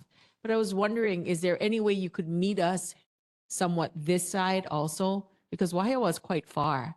Yeah. And then, holding up and then the space in the freezer. So if we had maybe party and, and we try to participate, is there any way you folks are looking to meet us here? Yeah, and that would be the phase 2 approach. So as this was being, let's say, created, we were already, as we're progressing with this program, we were already looking at phase 2 drop-off programs and trying to figure out, okay, if those that live in condos or apartments that we're not we're not servicing, how could they participate? And that was one suggestion, was to have drop-off locations, specialized containers for people to then drop off food waste. That would be, as simple as having a contractor service those containers, making sure that they're clean and they're serviced appropriately. So that is part of phase 2. Thank you. Board Member Manoa, Board Member Myers, Board Member Tector. Just real quick to the community member, Tulani. Later on, if your school can contact Kavaihona because we actually have one at our school. Its own, so our custodial staff will collect all the students' food, and then that goes into our own decomposer machine. I was wondering if there is a way, I think we talked about it before, LAB, lactic acid bacteria, because that way and it's easy to make. It's just starch, water, and milk, but it's easy to make at the home, and then the community wouldn't have to put it in the freezer. They can put it straight into their bin, spray it, because you're putting microbes straight in, and the smell will go away because it'll start decomposing already. So that may be another one. I told him that I wouldn't be giving him my food because I compost at home, but I get it, yeah? Yes. But that would be the next level, is to teach our community how to use LAB. Yeah. Because it's easy to make and easy to store. Thank you. Yeah, when we had a pre-meeting and we talked about that, I learned something new. You know, whether it's spoiled milk, leaving it out for a few days, or rice water, leaving it out for a few days. That way the bacteria is growing, and then it will mitigate any type of odors. And I haven't tried it yet, but it's amazing. Board Member Myers. Yes. Thank you, Chair. I just wanted to mahalo you for coming to the Transportation Committee meeting and providing a very, very thorough presentation. Thank you. And from what I understand, even though we're going to go through a 6-month pilot with Nānākuli starting November, I think it was November? October. Island-wide. Yes. It's going to continue on We beyond that. really are serious about diverting any type of commodity from the waste stream. So food waste is a huge part of it. Like I mentioned, it's 20% of our waste stream. Anything. No, what I'm saying is that starting November, you guys are going to do it island-wide, correct? October, I just yes, wanted to yes. confirm that so that the community knows that it's not just for 6-month pilot and then that's it, goes away. It's going to continue on. And so it's going to also go to Waianae and the rest of the island, right? Yes. Okay, I just wanted to confirm that. Not a problem. Mahalo. Thank you. Thank you. Board Member Tector. Hi, thank you. Mm-hmm. I believe I attended one of your meetings when it was at Nānākuli Beach Park. And you were Yes. discussing this under Yes. this pilot program. Is it branched part of the Waimanalo Gulch? I mean, it's the same business, right? So you're trying to alleviate more trash that's being dumped at the Waimanalo Gulch, and you're finding out that it's a large food source. And I'm pretty sure it's coming from DOE, major waste. So when we go into the general public, which is our home, you're literally asking us to rethink this, re-educate our, children. And yeah, we should have done this, but we did it because Nānākuli was once ag and pastoral. So we did that process, but now we're spoiled. We got fast foods, so if you guys are going to make money and we're going to give back, what do we get back? Even all the trucks that come here in dumpings. I love you guys' pilot program, but again, we get nothing out of this. But the farmers need it.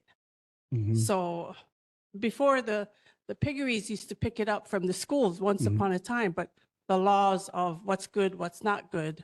So can you really break it down and give us a report? As far as I saw the do's and don'ts, Right. but how is it going to really benefit us in the long run? I mean, I see it happening, but are we helping Waimanalo Gulch alleviate the bigger part of the things that's being dumped over there? Even though they say it's closed at 7 o'clock, I still see trucks rolling in after hours. We're not blind, but the point is, we're going to work with you. What color would be the bin? Give me the bin. Green? No. So we're not going to give you an additional bin. We're going to give you, it's going to be put into the green compost bin that you already have. That we're going to drop off to you. No. We pick it up we pick them up. Okay. So it's the automated collection. So when I look at the waste composition study, and I encourage all of you to take a copy, or it's online as well, you'll see that 20% of it is food waste. So I'm not diverting it from H-Power. I'm not diverting it from the landfill. I'm diverting it from the waste stream. That's the waste stream. You know, it does have a correlation when material is dumped in the waste stream. It does go to H-Power. It does go to the landfill. So what I'm doing up here is saying I want it out of the waste stream. So that's where I feel we need to really understand what is in our waste individually. We need to understand how we can divert that waste. And if food waste is 20% of it, why are we wasting that much food? Well, after the storm, unfortunately, a lot of us lost power. Yes, So for 2 days, there goes our food. exactly. I mean, nobody's giving us any food stamps to go replenish all the meat we just bought. Right, But right. bad for us too at the same time when there's a storm, when, power goes out. Yeah. How else can we meet you guys? So I think your report needs a little bit more refining if Okay. possible, please. Yeah. Not a problem. Thank you. Board Member Ayo. I'm guilty of what he just talked about. I'm guilty, okay? I'm not guilty anymore because my wife makes sure that we throw the waste that he's talking about in a separate container. How many of us here do that, actually? We're learning how to do the white man's trash or garbage that we made our own garbage. We're going to save this island. The only way we're going to save this island is we're going to do what he just said. Less trash, which is waste that goes where? It came out of the water off the mountain and went down to the ocean. Some of us are guilty of that. Throw the stuff out in their backyard or throw them down the stream. So what he's saying is actually true. Truth does hurt us because we haven't done it. I'm guilty of that, but not guilty no more, because we're going to follow something that's going to help this Aina and the ocean that's out there. Yeah, it's going to help us, the people who actually, not just me, because I'm too old already, but it's going to help the younger people that are here today to make sure they have this Aina, they have that ocean out there, and going to be cleaner than what we have been used to. And I commend you, seriously, I really commend you for getting that message out, and I want to spread that message, because that's the message we need. Save our land and save the ocean. Thank you for what Thank you. Thank you. So any further questions from the board? Seeing none, thank you so much for your presentation. We look forward to learning more on March 19th, 7 to 8 p.m. at the Nānākuli Grow Public Workshop with the Department of Environmental Services at Nānāikapono Elementary School cafeteria, so that more community can be there. If you can, please bring the container. Yes. I'll bring a sample. We haven't received the containers yet. We had purchased them in January. We're just still waiting for them to Do they ship come on with island. lids? It's a sealed lid, and we're also going to be providing a reusable silicone 1 gallon size bag. Okay. Yeah. Thank you so much. We You're appreciate your time. Thank you. Next on our agenda, we have Waimanalo Gulch Sanitary Landfill, Dr. Roger Babcock, Department of Environmental Services Director, and Josh Nagashima, Division of Refuse Collection and Disposal. Online comments for the special use permit is March 26, 2026. All right. Good evening, Chair, Board, community.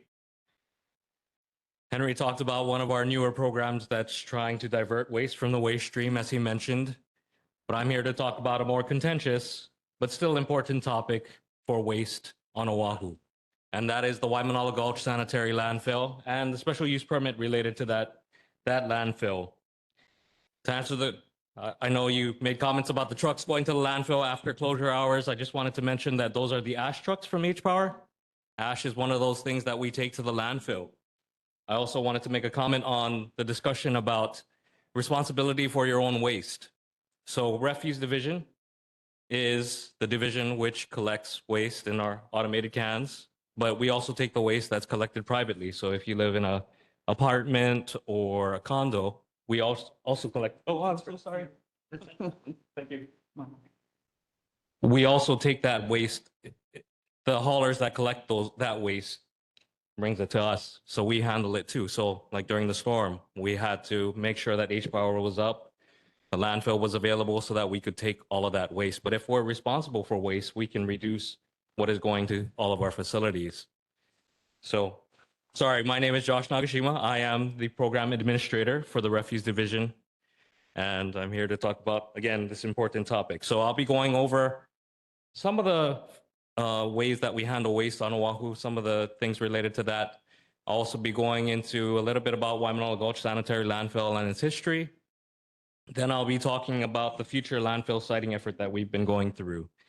And also this topic, host community benefits, which came up during our quarterly meeting for the Waimanalo Gulch Sanitary Landfill. And people wanted to know about that. So related to Oahu waste management, Oahu generates about 1.2 million tons of municipal solid waste, MSW, per year. Now, if you think of a ton, that's 2,000 pounds, right? You're thinking a small car. So we produce 1.2 million small cars worth of waste every year. And 500,000 tons of that is construction and demolition waste. So if you deconstruct your house or if a building gets deconstructed, that's the kind of waste that C&D waste is. 700,000 tons of that municipal solid waste goes to H-Power, where it's burned to generate electricity. And it also generates ash. 250,000 tons comes out of H-Power, and that's a mixture of ash, residue, and also bypass material, which is metals and things that we can't run back through H-Power to try to reduce it any further. So one of the other things that could happen when PVT closes, we may have to take that C&D waste, which is handled by PVT at Waimanalo Gulch Sanitary Landfill. So Waimanalo Gulch Sanitary Landfill is the only MSW landfill currently. PVT could close in they keep saying less than 5 years. Felt like they were saying that for at least 5 years, but when they close, we'll be taking their waste.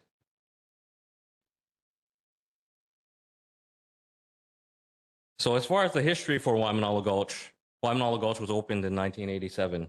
Started at 60.5 acres, and its operation is under a special use permit. And what that means basically is that we're using the land in a way that it's not designated to be used. So it's actually ag land. We're using it for an industrial use. So we need a special use permit.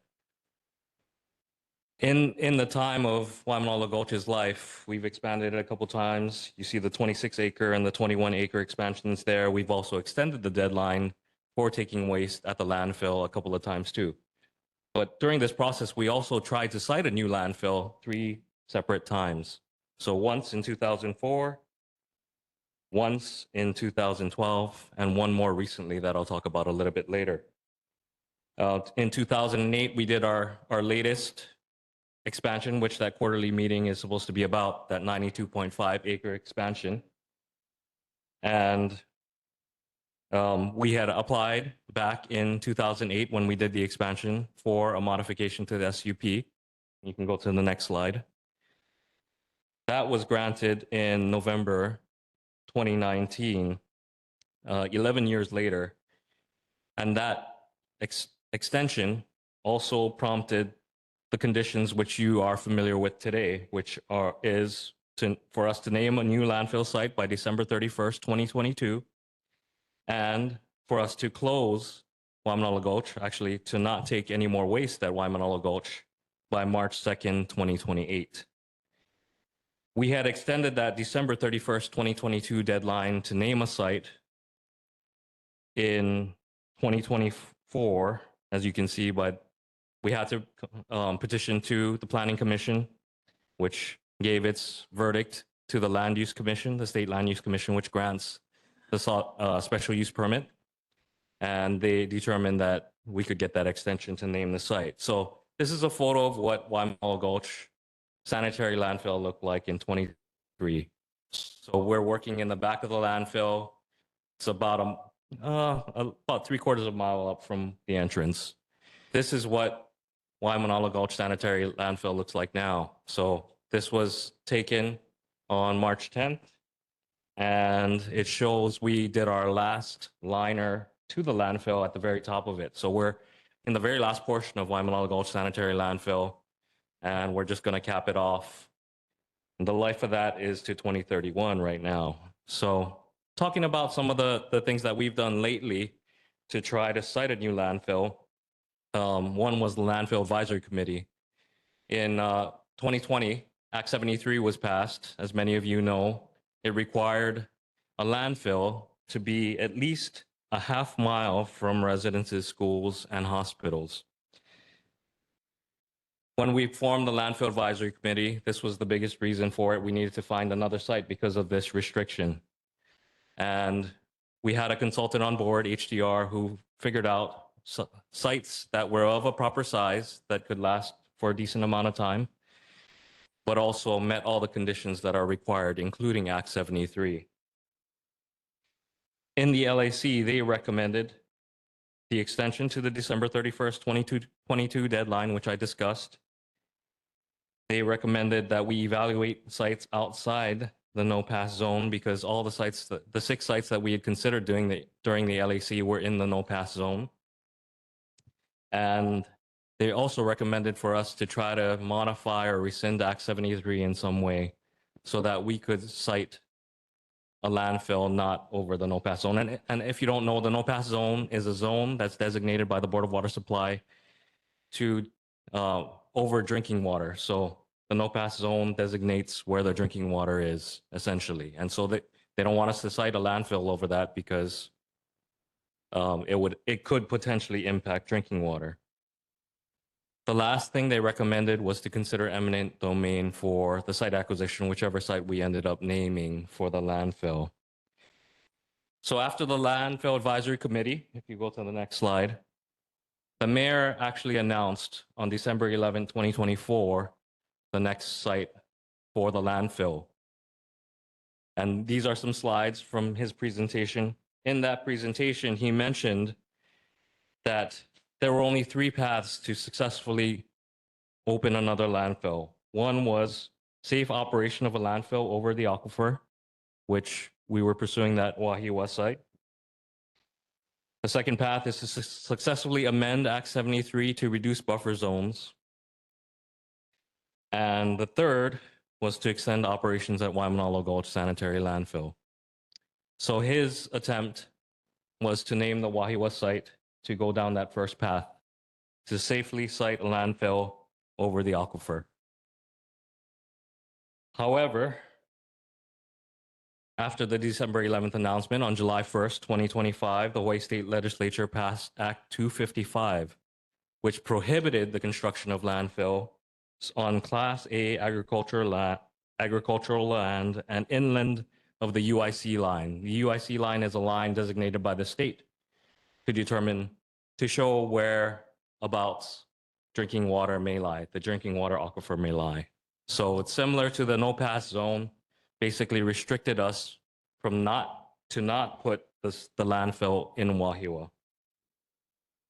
So with that happening, we tried to look for federal lands that were not in the UIC line that had failed.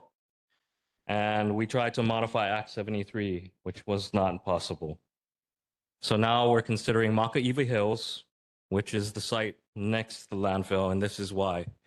So we're evaluating and discussion is ongoing, but we wanted to show this to you. So this is a map that shows all the restrictions on a landfill. This is just the island map. We'll have a close-up of Makaiwa Hills and the Waimanalo Gulch area.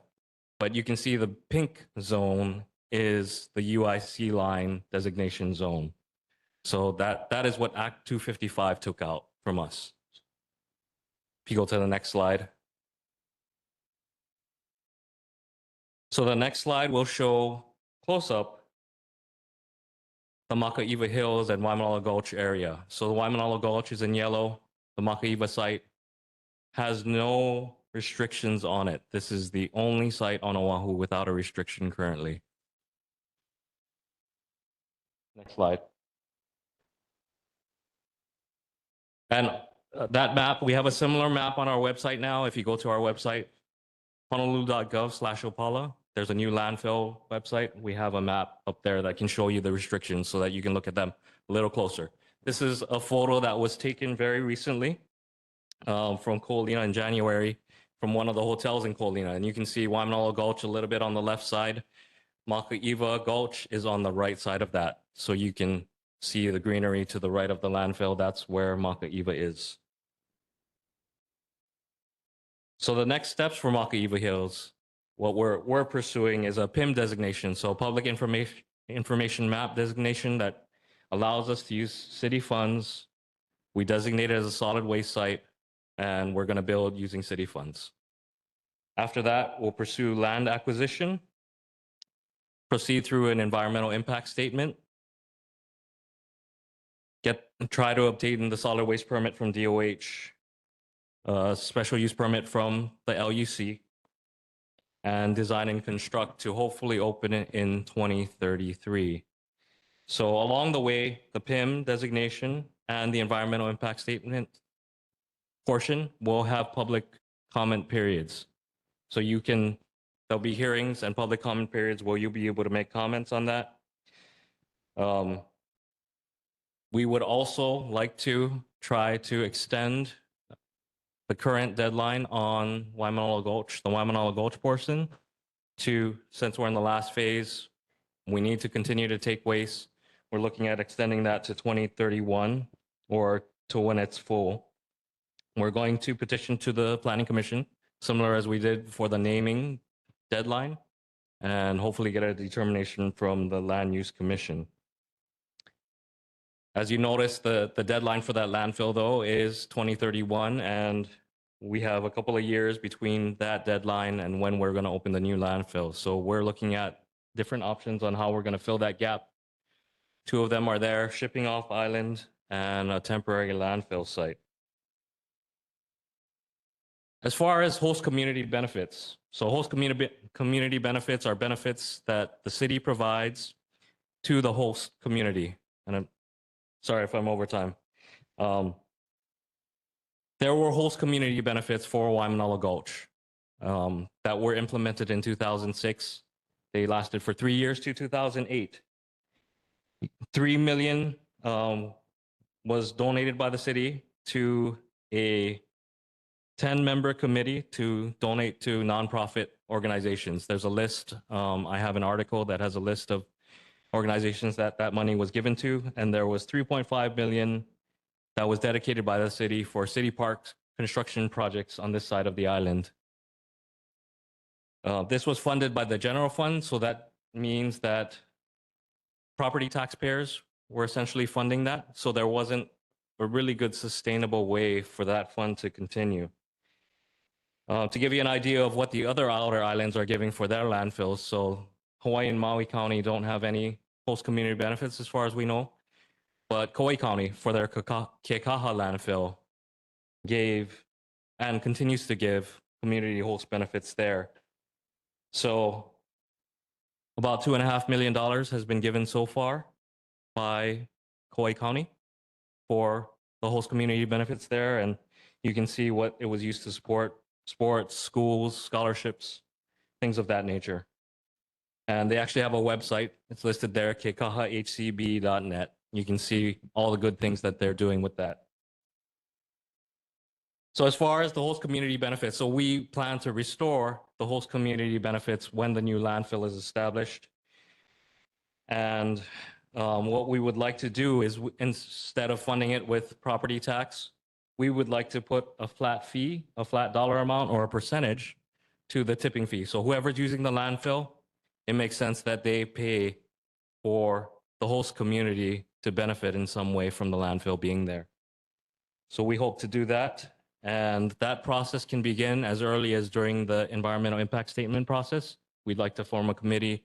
We'd like the committee to be involved. We'd like the community to be involved with this process, so you can see what it takes. The other thing we'd like to show, if you go to the next slide, is that we are trying to set up a tour. So after the quarterly meeting, we got a lot of people that were interested in the landfill, interested in what we do.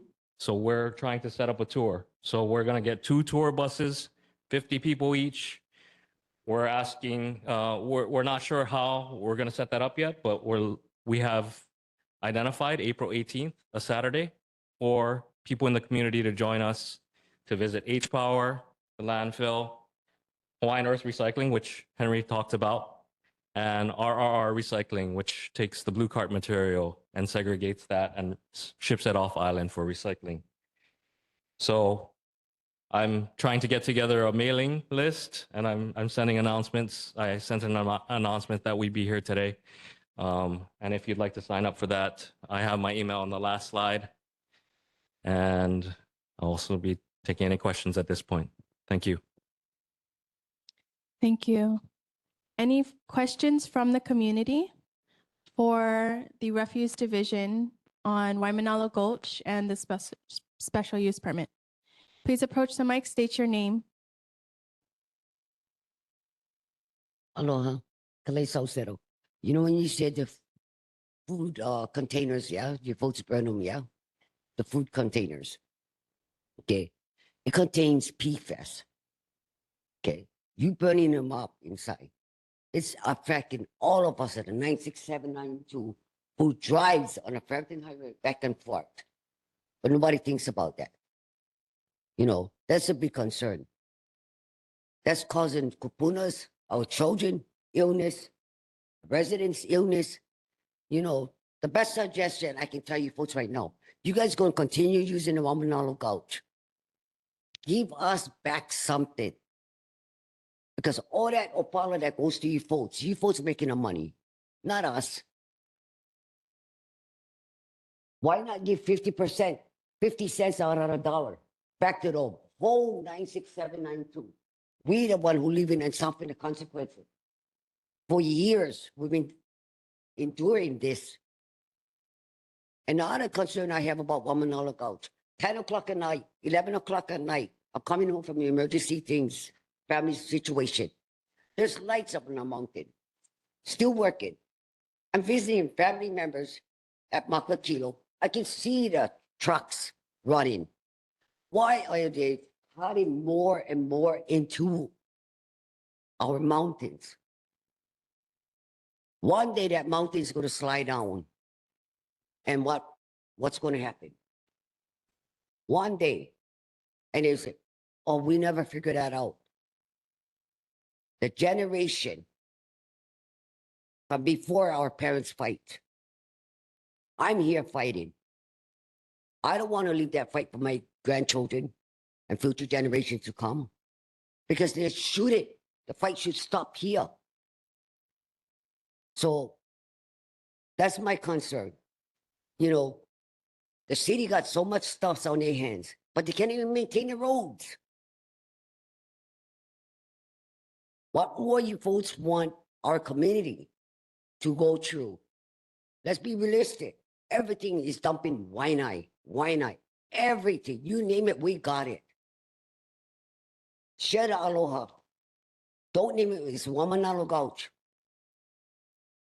Last time I remember was Kai. He Point. You guys got to speak up. We got to get our share. Our opala is making these guys money, and yet we're getting taxed more and taxed more. And if you guys don't speak up, then we don't low people. But you got to remember, we are Akamai too. Think about that. Stand your ground and speak. Thank you. Any further questions from community? And if I can have you start a line at the mic if you are interested in speaking. Thank you. Please state your name.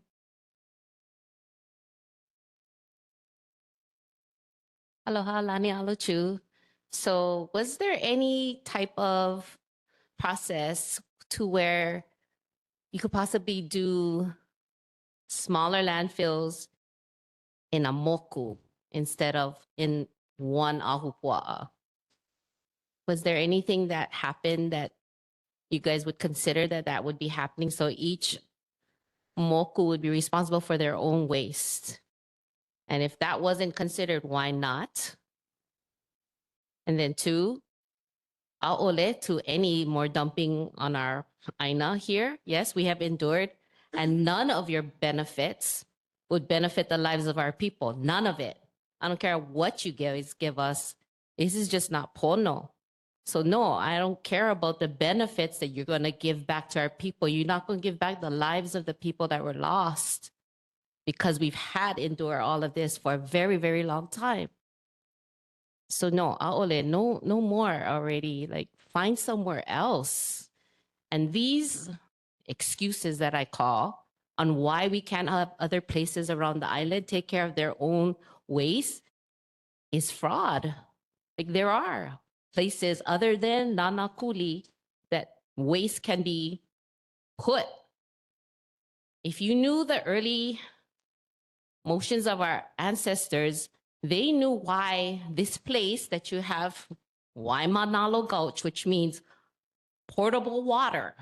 Why water? Manalo means underneath, portable water. Why would you name someplace that if you say you can't build over water? So I don't know the reasoning for that, but Makaiva is the pearl eye. That place where you put all this trash is navigational. And to our people, that's important.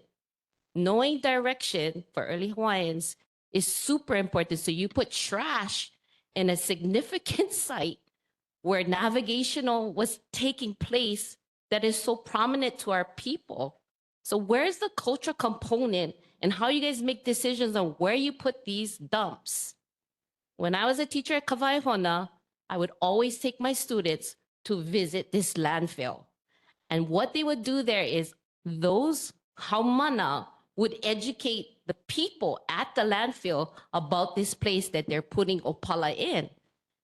They would have to listen to our students because they are the future. And they would educate the people at this gulch about what this place is about and why it's so heavy. And that's why we stand here time and time again as educators to educate our keiki and our kula so that they understand what they're up against if they're here in this ahupua'a. They have to know so that they can be that force to talk to people who don't listen, meaning you people, you don't listen. Aole, no more dumping. Thank you.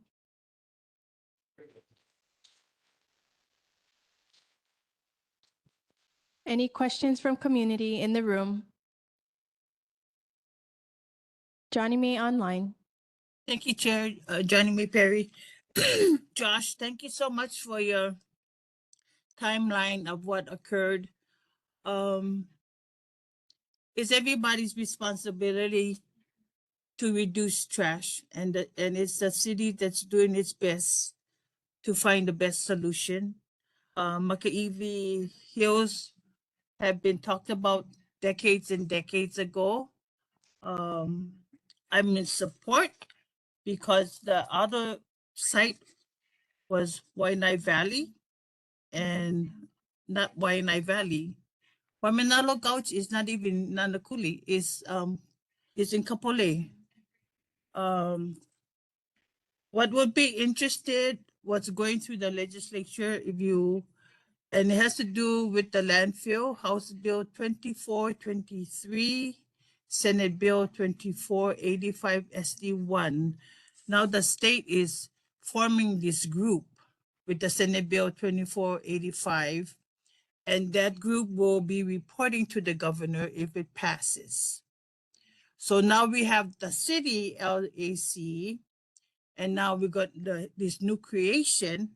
If it passes, Senate Bill 2485 SD1 would then now report to the governor's office. And then when you say, I know you've talked about transferring trash off the island, could be anywhere other than, it could be neighbor island, who knows? I don't know, there's been a discussion about that, but I want to thank the city for doing every effort. Every human being make trash, everybody, okay?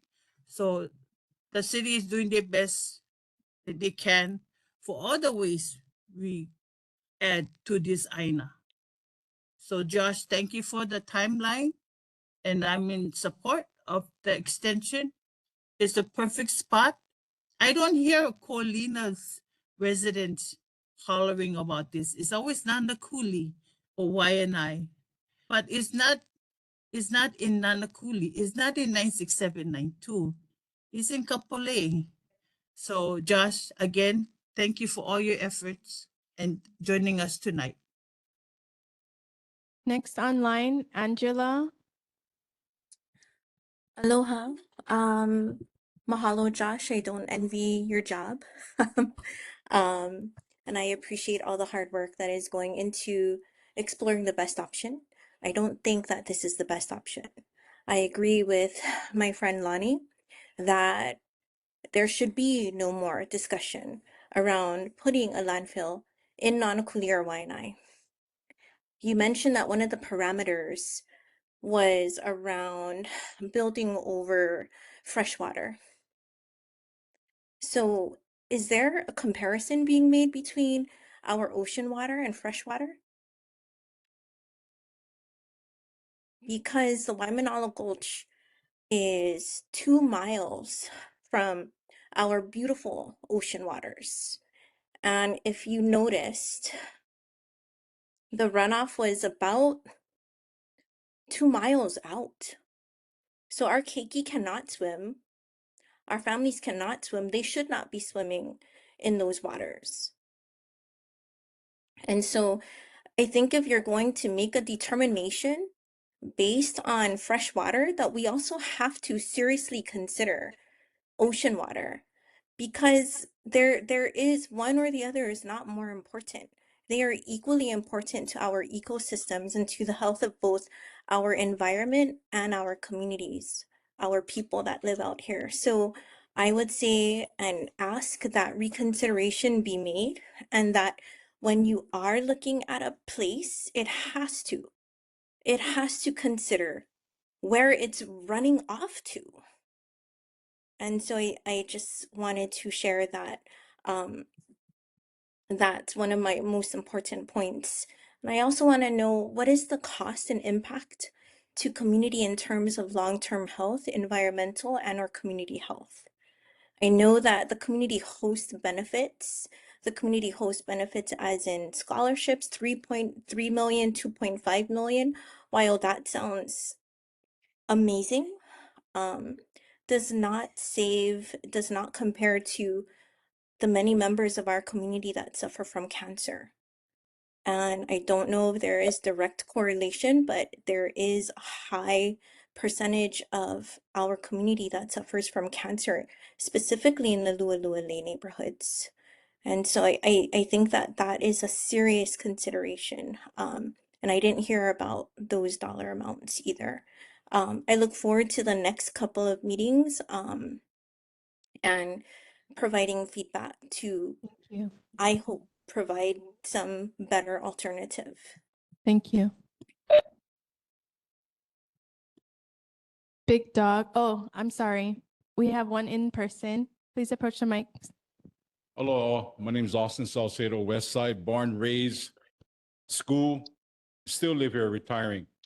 To make the correction, this landfill in Kahi area called Waimanalo is within the 96792 zip code. This is the number 2 landfill in this area. One was in Waianae Valley, shut down. Again, it's in the 96792.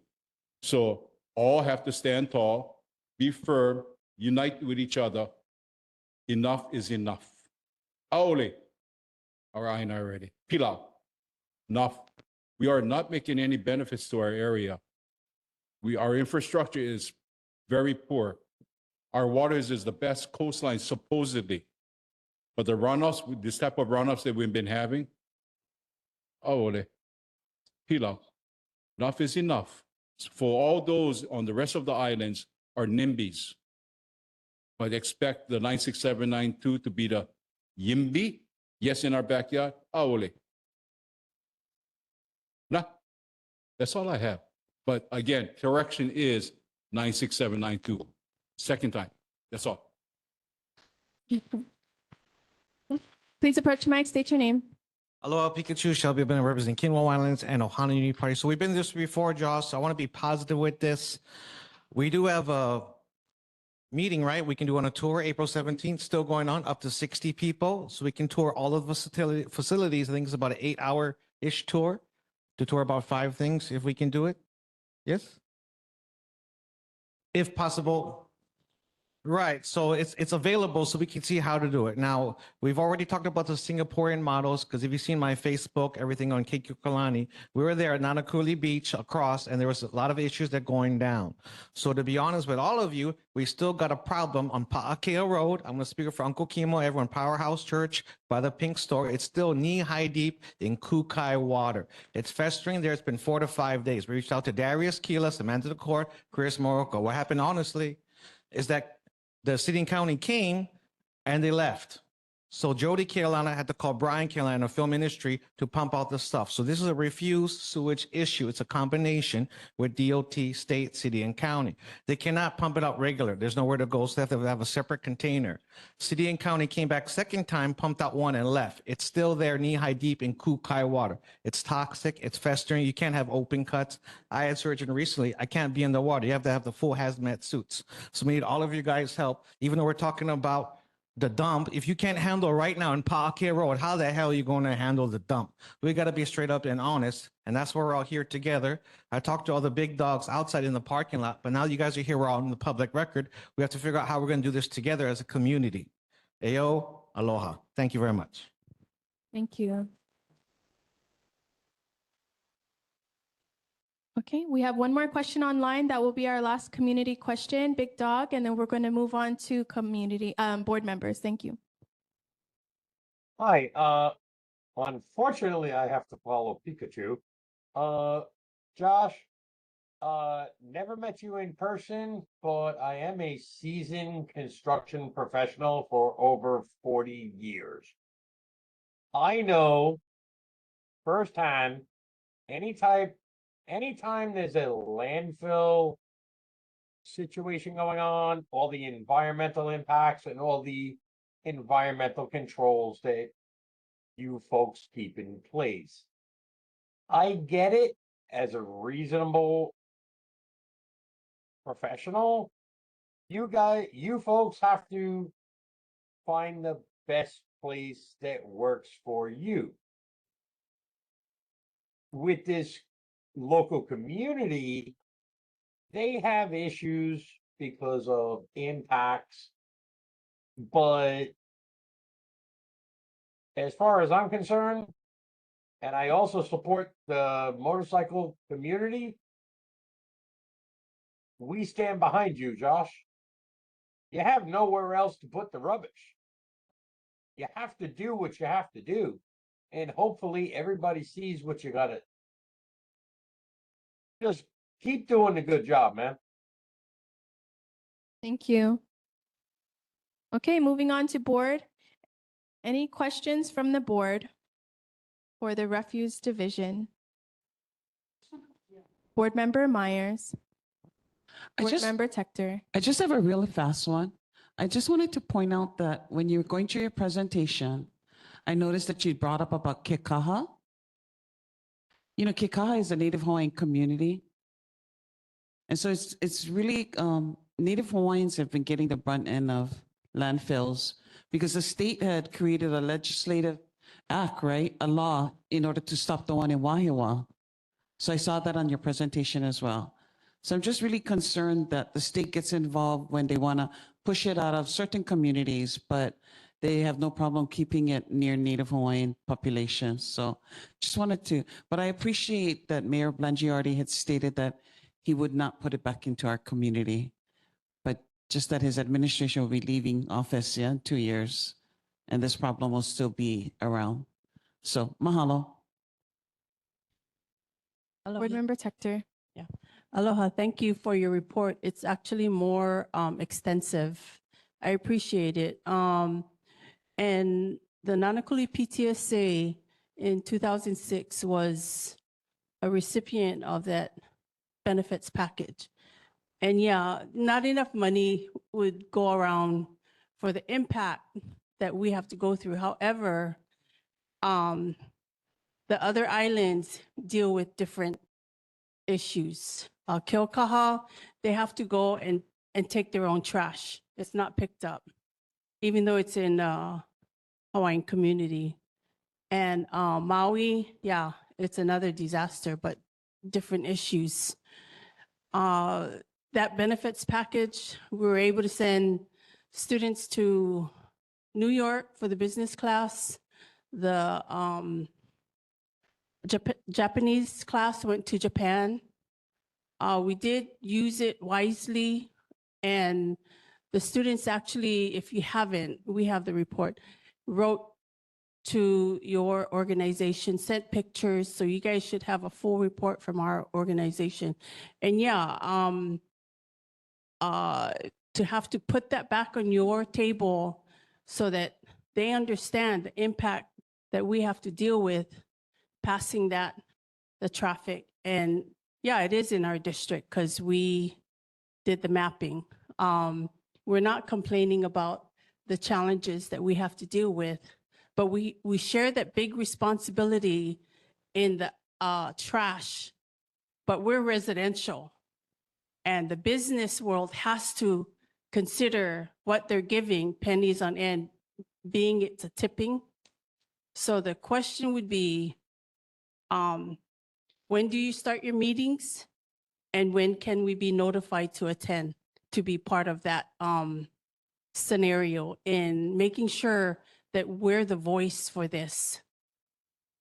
We have enough evidence to say otherwise. And if some of us would read the actual report when they first opened it, you'd be surprised at all the signatures that was written on there and their families. So we have to always step back and go back to, and there are a lot of water planes on this whole coast, so even the whole islands, but still, everybody got to share the responsibility. Thank you. Thank you. Board Member Manoa. Aloha. I just wanted to just say that when we do have these community meetings, can we make sure that the community is actually heard? I was kind of disappointed when we had the mayor's town hall meeting and one of our residents, to me, gave a really good suggestion. You make the opala, you keep it in your own place. I teach my students at the school. We go on a huaka'i, you go on a field trip, you take your own rubbish to your own home. Yeah. It's your kuleana, and maybe that way, right, we make less trash. And I know there's people looking and researching into different ways to handle the trash, but there's also agricultural ways to handle waste too. And I don't know if anyone has been looking into that, and my apologies, I didn't read into that, but that's also another avenue. But you make the opala, you keep it in your own place. You usually don't send your essence of your opala to other places. Yeah. And I just wanted to share that, as the chair of Land and Water, Ka'olelo no eao, he ali'i ka'aina, he kawa ke kanaka. Yeah, the land is chief. Land means more than just what we walk on. Land is air, water, everything. The food, the animals, the plants. We have disturbed so much in that area. There's so many native things that lived there before that no longer can. And we don't even know the impact that that has done on the native flora and fauna there that has impacted us, and we don't even know that. So please, when you have this public hearing or opportunity, really listen, because many times, and I'm just gonna be honest, we're not heard.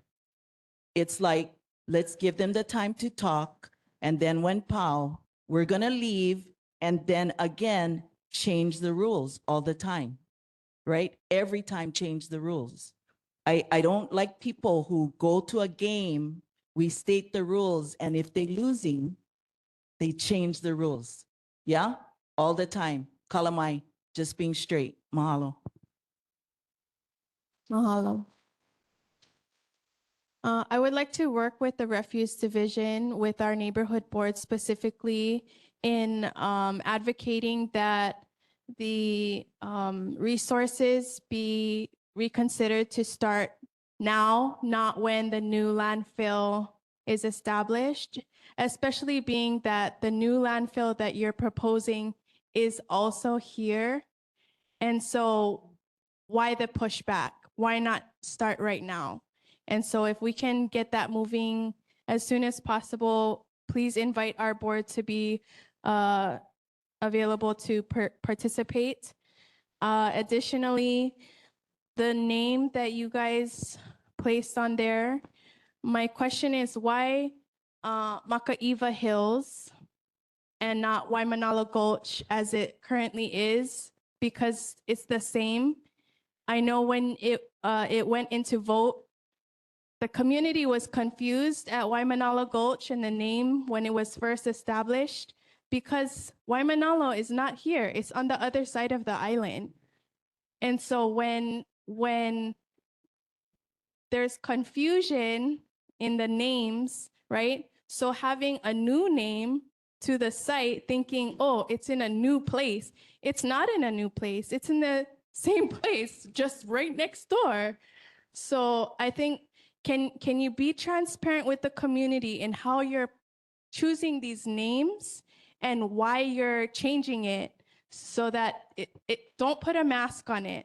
Just be clear. This is our neighbor of Waimanalo Gulch that currently exists so that the community does not get confused by the name that you're issuing it. So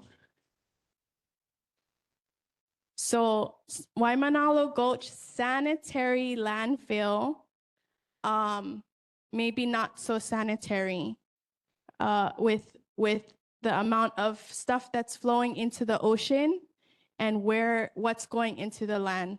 So we want to work with you because for as long as I've been alive, I've been impacted by that landfill.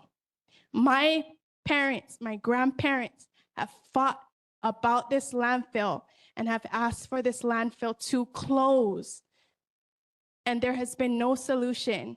And it's almost like you're saying, you're hanging this in front of us as the community saying, oh, there's gonna be a solution. And years pass by, oh, there's gonna be a solution. And years pass by. And yet we are given false hope. And yet you come back to the same community that's been impacted and tell us that the new landfill that's the only site on the island is still where we live. It's hurtful. It impacts us so much. And now it's become a generational fight. So I really would like to ask for you to encourage and be with our board in this process because this is news to us. And thank you for bringing this information to us. This is the first that I've been informed of the new site. And so it's important that at the mayor's town hall coming up that we can be a part of that conversation. Mahalo nui for your time.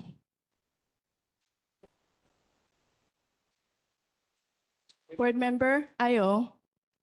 Can I just make a suggestion then? One of our board members be selected as one of the committee members when you're making all these decisions at that other level. That's the city government. Those guys are on the ground level. So ground level is where you're gonna put the trash. So the ground level needs to be participating in the upper level. It's my suggestion. Board member Weaver.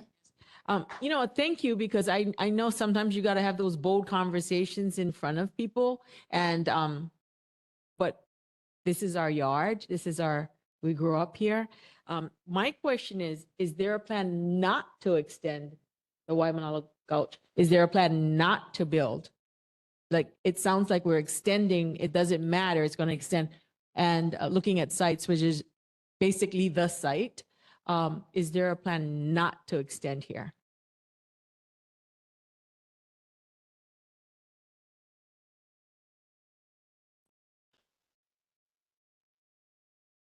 Well, based on the map, there's no other options currently. Thank you. Okay, so at this time, if there are any further testimonies, you are able to add a comment online from now until March 26, 2026 regarding the special use permit. Thank you so much for your time, and we look forward to having continued conversations and engaging with you folks. Yeah, thank you for having me. Happy to speak anytime and would like to have this course. Thank you. Mahalo nui.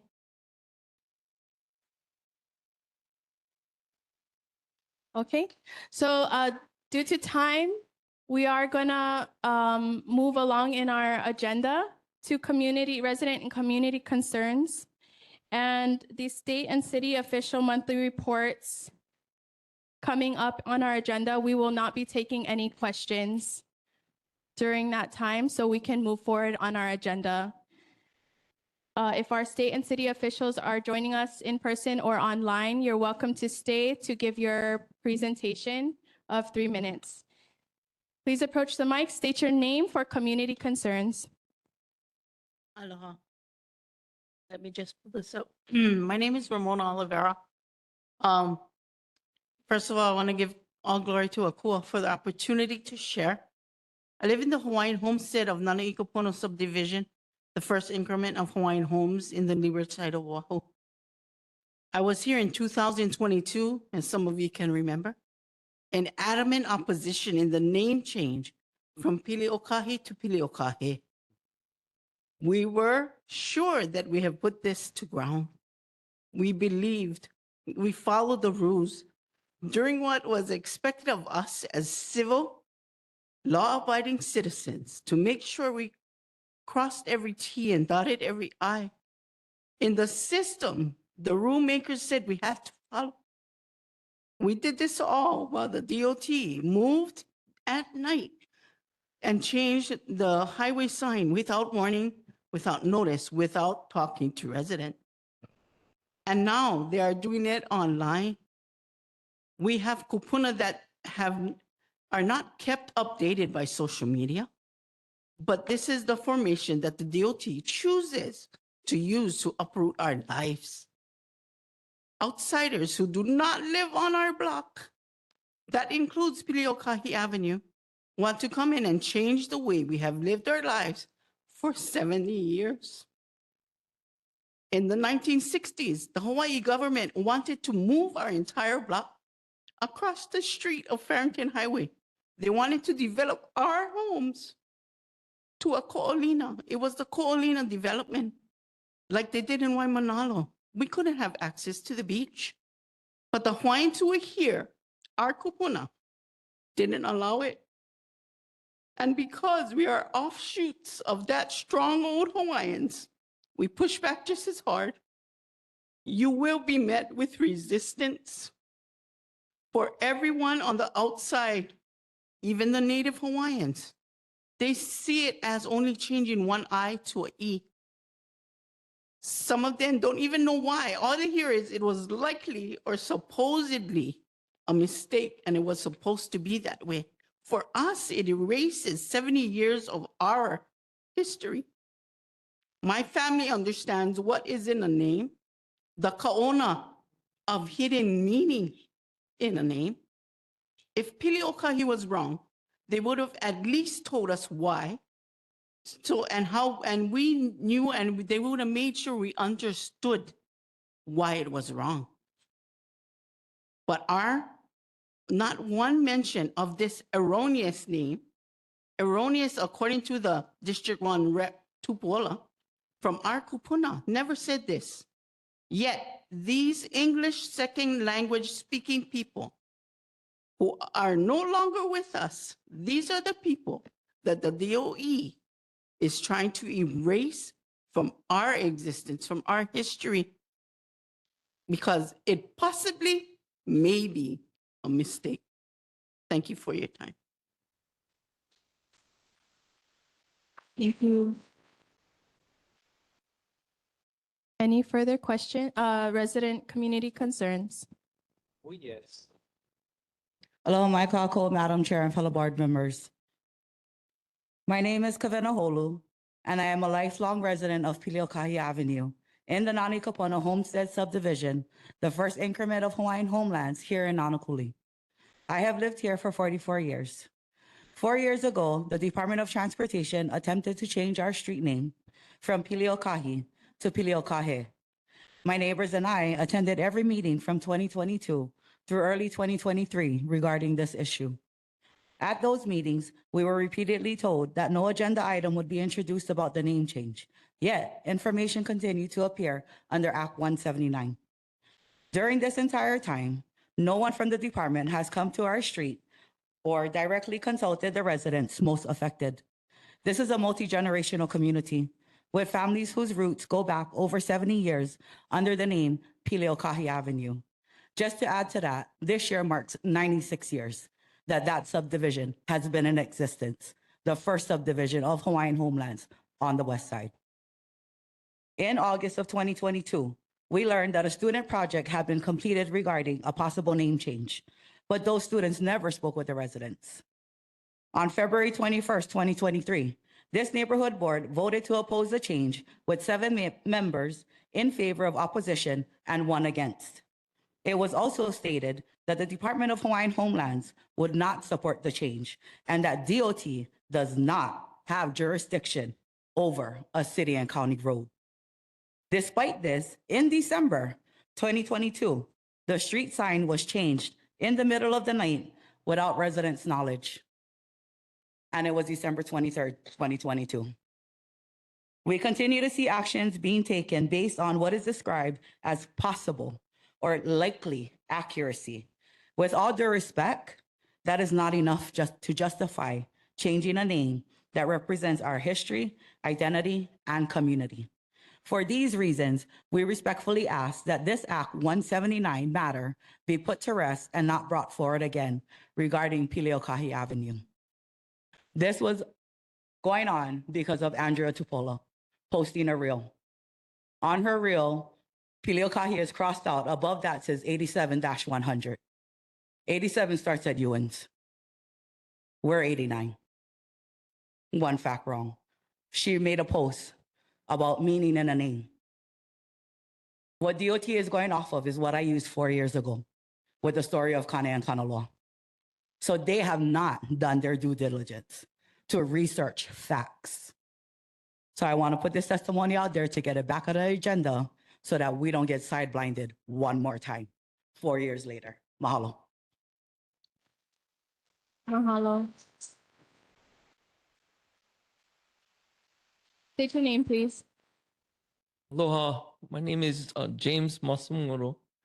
Everybody knows me as Kimo. I pastor a church in Māʻili in Pākea Road. And about 13 years ago, we got blessed with this farm to be able to house families. And we have a vocational training program. And, you know, about 6 of the families after this flood got displaced. We get like about 25 keiki and 23 adults. And I just want to thank this board for you guys' service, for your heart, for your aloha, for your mana'o, all your kokua for this community. And I just want to commend you and appreciate that. And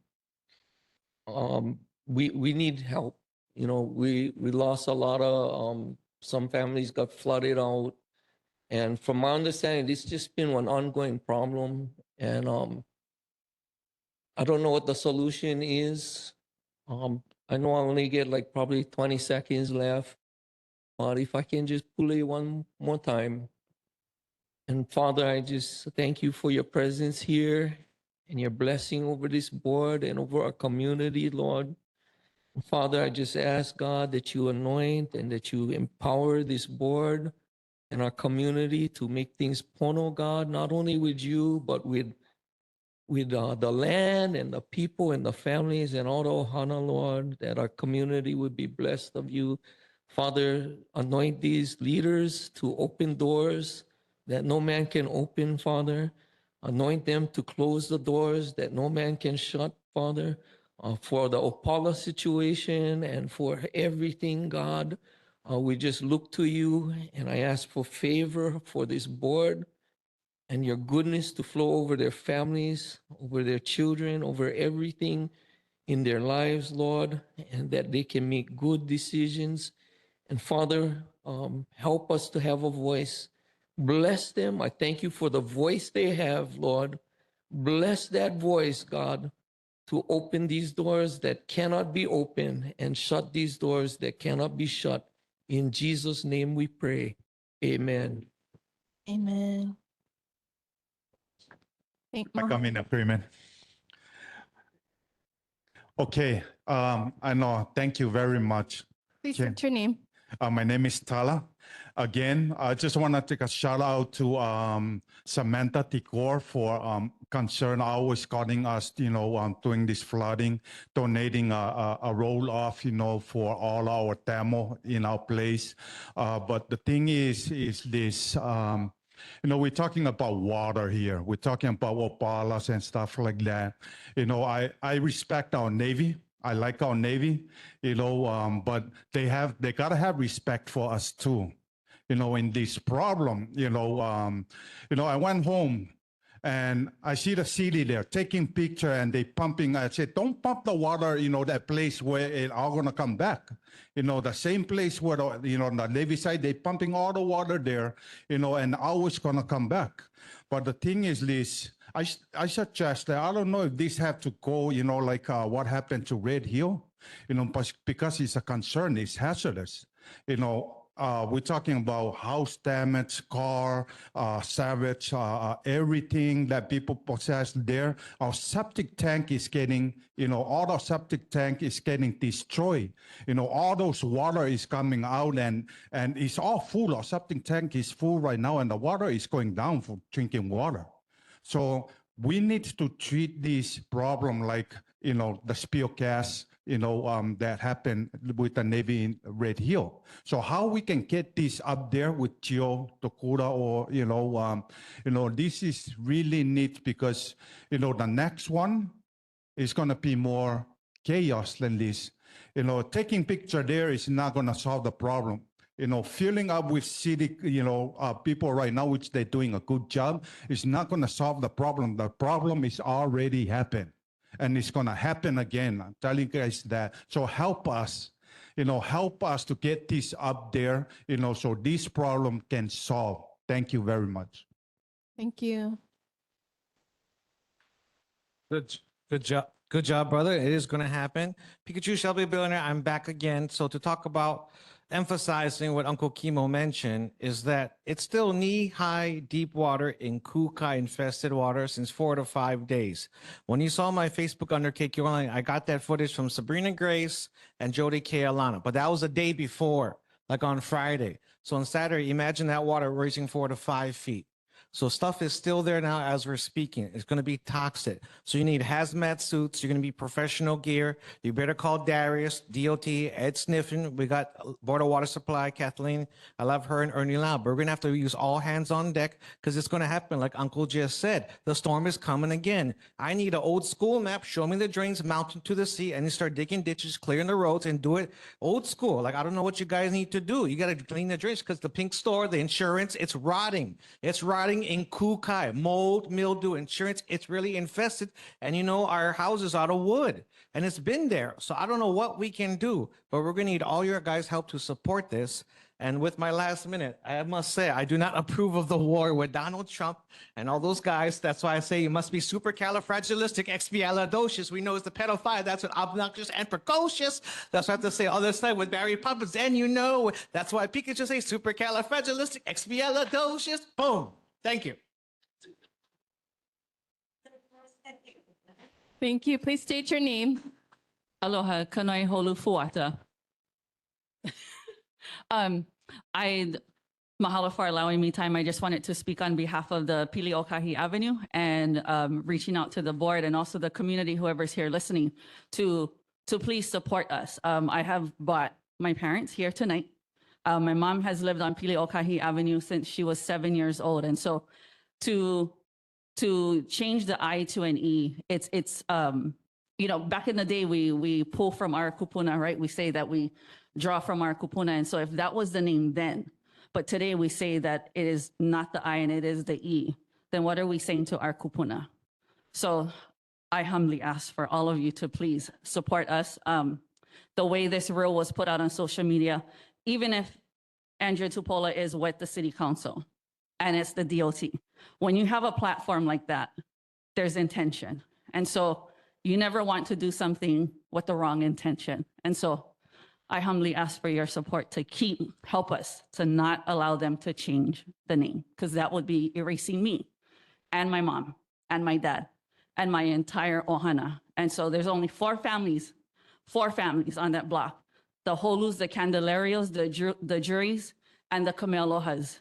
And we are now going into our fourth or fifth generation right now between all of our families. And so I humbly ask for your help to keep them from doing it to us. Thank Mahalo. you. Thank you.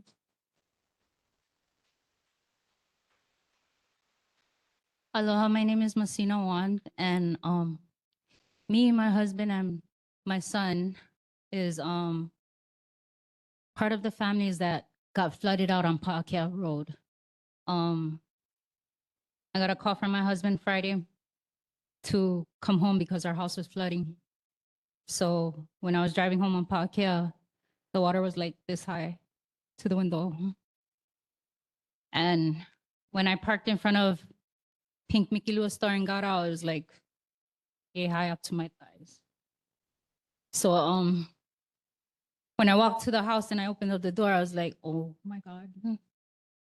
I didn't even want to go in the house. It's like everything that we worked hard for and earned, it was all underwater, floating around. So I just really want to know if there's going to be anybody that's going to like help not only us, but like the families in that area out in any sort of way. Thank you.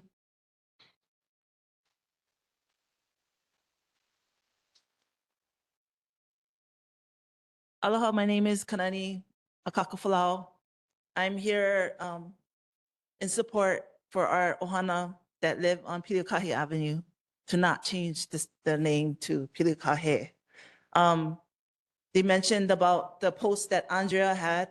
So I just made a comment, maybe talk to the families that live on, the residents that live on the street before you make any decisions. And then it came opposition from, I was just like bombarded with somebody else's rhetoric on what they believe and how everything should be. And, I just want to state that I'm opposed to it. My ohana, my grandmother is Hattie Kamealoha, Peter Kamela, they're deceased already, but there's generations, my kupuna, they helped clear the land. My grandmother, when she first got the lease, she had from the traffic light all the way to the ocean. She had the whole acre. And then she gave half of that property to her sister, and her sister gave it back to Hawaiian Homelands, and then it went to the juries. But so there's a lot of history there, so for us, we just kindly ask that you support us and not change that I to an E, please. Thank you in the name of Jesus. Mahalo.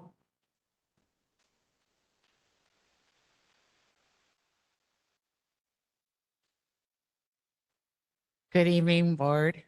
I'm here again. I was here last month at your neighborhood board meeting. So my name is Carla Mosaniai. I am the Nānākuli High and Intermediate SCC Chair, Student Community Council. And I wrote a whole 2-minute thing over here, but basically I didn't come here as the chair today. I came here as a parent and a community member. Yes, I sit on the board and I am the chair. And I represent the parents. I'm now representing some staff, some teachers, community members, and I'm frustrated. I'm so frustrated with the school. There's like zero transparency, zero communication. Yesterday, I was hoping Kawi would be here, to thank her because she made a post on social media. She didn't make it as a board member or anything or staffer. You know, I know she works up at the campus. She made it as a parent. So I felt her in that sense from parent to parent about my phone was blowing up yesterday because if y'all didn't know, prom got canceled. Senior luau got canceled. And it really hurts my child who is a senior, which they already suffered. This is the same class that as sixth graders didn't even have a graduation because it was during COVID. And now you're eliminating all this stuff. And I'm so frustrated because I try on behalf, everybody knows I'm the chair. So this, what I thought would be our one step to addressing administration. Zero. I try to post it online, ask the questions that parents had on social media. My comments got deleted. So I'm asking, please, not as the SEC chair, which everybody, the community, please, you want to talk to the principal and see her?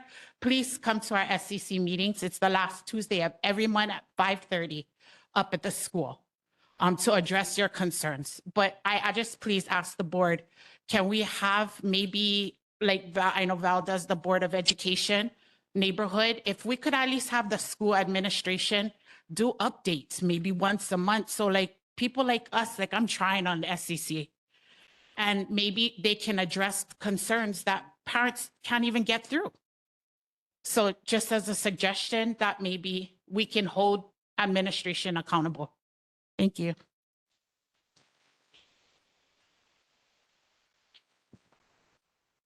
Aloha, everyone. I'm Donna Lee White. I'm one of those families that live on Parkdale Road. This is a place where we reunite families. We learn about God. We do vocational. You know, we have brought us into a better life, you know, than having to stay out there on the streets, being homeless. You know, this is a place where that we have became stronger with the Lord, and that it's just have changed a lot of lives on that farm.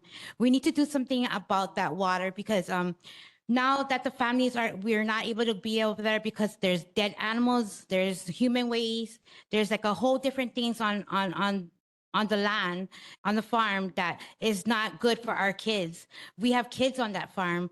Everybody's things got damaged. I mean, we work so hard of becoming clean with ourselves, as in our addiction, in our bad ways. You know what I mean? We have changed our lives to become someone successful in this community, you know? And we need to do something about this water because you know, we really don't, a lot of people came from the streets that's at the farm. You know what I mean? They gave us a chance to become a better person in life, in society. So, yeah, we really would need to do something about that water because it's right now, as we go there, it's already like knee high.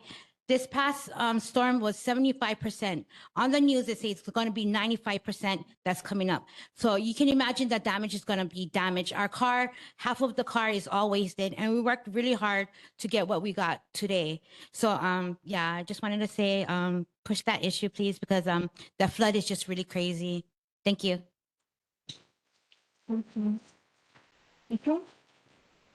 Thank you. This is going to be our last community concern for the evening. Thank you. Aloha, Kaleso Zero.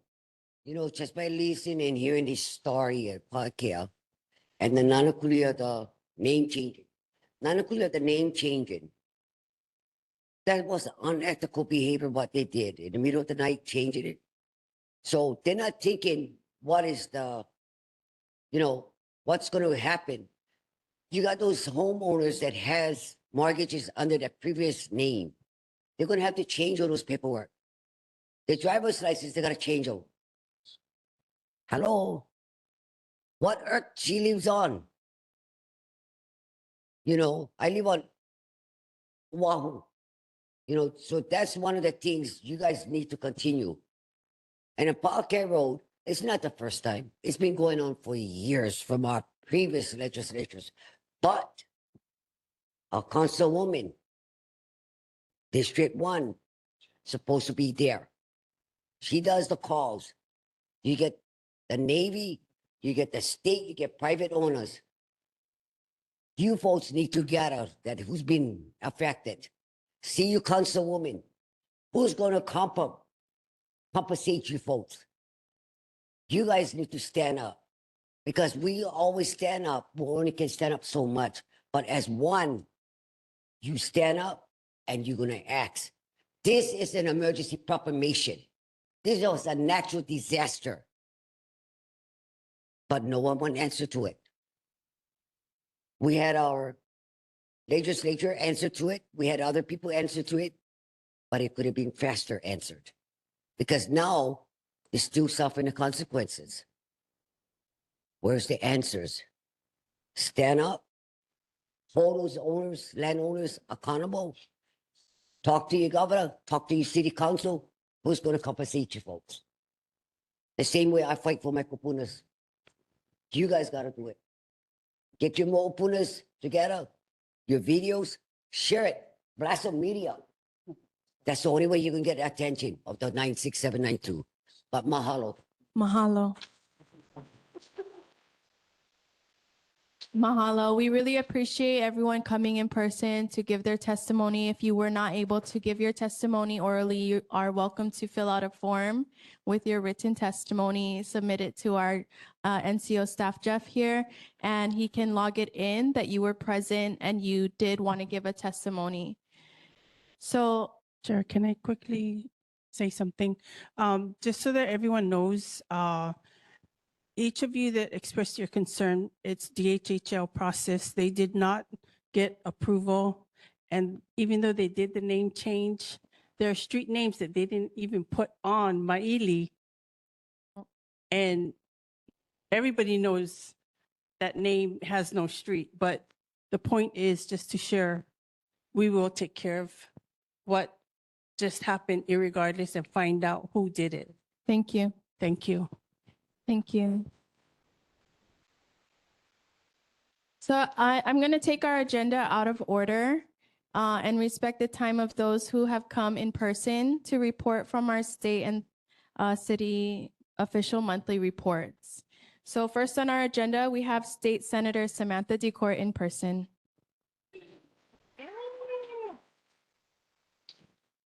Yeah, so I was outside kind of listening in, so I just wanted to thank the community for coming out. Also with regards to Pa'akea Road, I don't ever like to use the excuse that, I'm new to the position because I don't buy into any of those excuses. But, over the weekend with talking to Pastor Tala, Jody, and a lot of the other residents in Pa'akea Road, it's just so heartbreaking to know that this has been an issue for so many years. And like these priority concerns that continue to get pushed off to the side for whatever reason. And whoever was in the position at the time can make excuse after excuse. But the fact of the matter is it's not getting done. And it pains me. And I had the hardest time sleeping this weekend. Every single time I would hear it raining, I would check my phone, see if somebody's calling me. I would call Pastor Tala. I know he's busy, but I'm like, hey, I go up to the road. They don't let me through Pa'akea Road. I'm calling all the residents, like, hey, take pictures, send it to me. I'm calling emergency management on the city and the state side. I'm calling DOT. I mean, I was just a wreck. And I just wanted to just apologize to the community because I'm sorry that you guys have to continue to go through this. And I've already been talking to a lot of the stakeholders, the Navy. I told Pastor Tala, I'm talking to the Navy and hearing the discussion with the congressional leaders. I'll definitely call them tomorrow and to the residents as well. But I've been on the phone, even as recent as this morning on a family whose child is in NICU. And they can't even go home and get their belongings. So please know that it's definitely a priority issue for me. And I don't want to give promises and say I can do something and I don't do it. But please know that, it just pains me that this has been neglected for so many years. So I'm definitely in communication with the stakeholders for this, and I'll continue to stay in touch with the residents of Pa'akea Road that I've already been up Ili Ili Road, Papaya Road, just all the roads where I'm just like randomly driving through now, just on my own, looking for puddles of water. So anyway, we're continue to work. I don't even know what I'm doing or where I'm looking, but I'm just driving. Thankful I didn't get stuck in something, but yeah, so I will continue to work hard, and we were able to provide some equipment and some resources. And also, if you guys are at Pa'akea Road and you need help, like, please reach out to my office. You know, I'm still learning, but please know that this is a very urgent issue for me. And if you guys need volunteers, like, I can reach out. If you guys need equipment, I can help. If you guys need, you know, water pumping machines, I'll call somebody. I don't know. Yeah, what is it called? Septic pumping. Okay, yeah, I didn't even know that. But anyway, so I'll continue to work with the community and with this board to ensure that there is communication, that the residents are being contacted. They do have a timeline of when these things are going to get done. So I'll continue to do my part in my capacity with my office to make sure that you guys do have that one-on-one access with me. So I will say that. And then, oh, sorry. Sorry, I'm just gonna pivot because I do have some important information to share with the community. But I do want to share for those of you that are familiar with the ALC school called Papahana'o-Kaiona. This has been an ongoing project for quite some time now. But I am very happy to share with the community that, so for those who are not familiar with the project, the legislature gave them money to purchase their own property up St. John's Road. Yep, up St. John's Road. And there have been some delays with that property, but I've been able to have this project expedited, and Papahana will be closing on the property at the end of March. So this is one step closer to ensuring Papahana'o-Kaiona does have their own facility. Now we still have to demo and do soil remediation and all that kind of stuff, but we are one step closer to ensuring that that school does have its own facility. And I do want to thank Kamehameha Schools for hosting Papahana'o-Kaiona up at Kalani Ho'okaha for free all this time. And I am going to be having a graduate of Papahana'o-Kaiona come to the Senate this Thursday to do the moment of contemplation. So I want to invite the the community, if you do want to come out and support our student. I think it's very important that not only the student sees the support from the community, but also the senators and the legislature see, like, hey, this is a project that means a lot to our community and to our kids and to our haumana. So please come out if you can.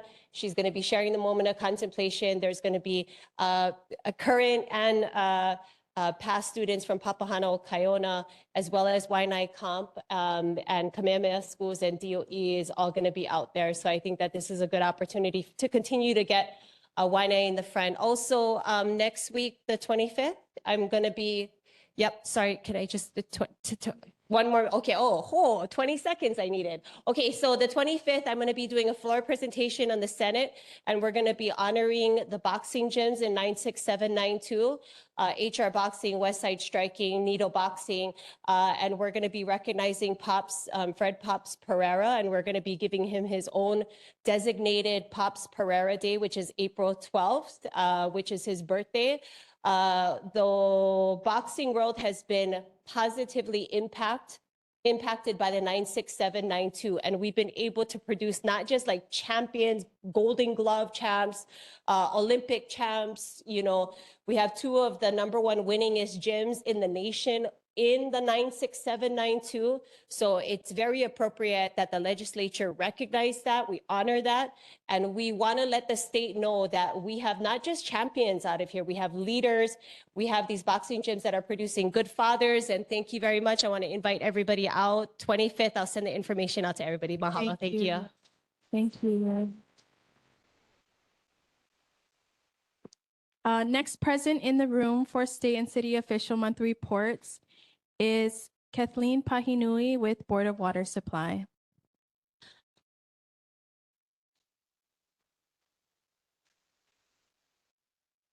Mahalo, Chair, board members, and glad everyone survived. I know how horrible the flooding was. It's very intense and not fun. Just a real quick report, we had a rather nasty break on Aoyang Homestead Road back on the 4th of February. It actually broke twice during that period of time. We do apologize, and it took us longer to repair. It was an 8-inch pipe. On the 23rd, we had a 12-inch on Hakimo Road, and on the same day, we had a 4-inch on Mohihi Place. And let's see. And then on this March 22nd, we are going to recognize World Water Day. It is an annual United Nations observance to raise awareness about the 2.2 billion people living without safe access to water. And just wanted to let you know if there is going to be a march for World Water Day being held by a number of organizations through Waikiki from Ala Moana to Kapiolani Park, starting, I believe, at 9 a.m. So if you like walking 3 miles, please join us. The last thing is Chair had asked for an update on Kaukamana. And although the project has been prioritized for this fiscal year 27, the design consultant has not yet been selected. Therefore, we haven't quite started yet. Staff are preparing the project definition report, which needs to be signed by the various divisions, and then we'll start this consultant selection. Overall, the design and construction timeline was estimated at 2 years for each phase. And as you recall, when Mr. Lau gave the presentation, we did acknowledge it could take around up to 7 years, but we are committed to the project. And one of the things I did bring up to him, we do need to start the process of speaking to the residents about getting an easement because it is a private road. So I'm maybe reaching out to some of you for help with that. So thank you. Have a good evening. Thank you so much for your time in person. Okay. At this time, it's 9:56 on my clock. We are gonna entertain a motion to extend our meeting 15 minutes past the time to go through the remaining of our agenda. So move, Chair, that we extend the meeting till 10:15. Do I have a second? Seconded Second. by Manoa. Thank you. Motion made by Board Member Myers, seconded by Manoa.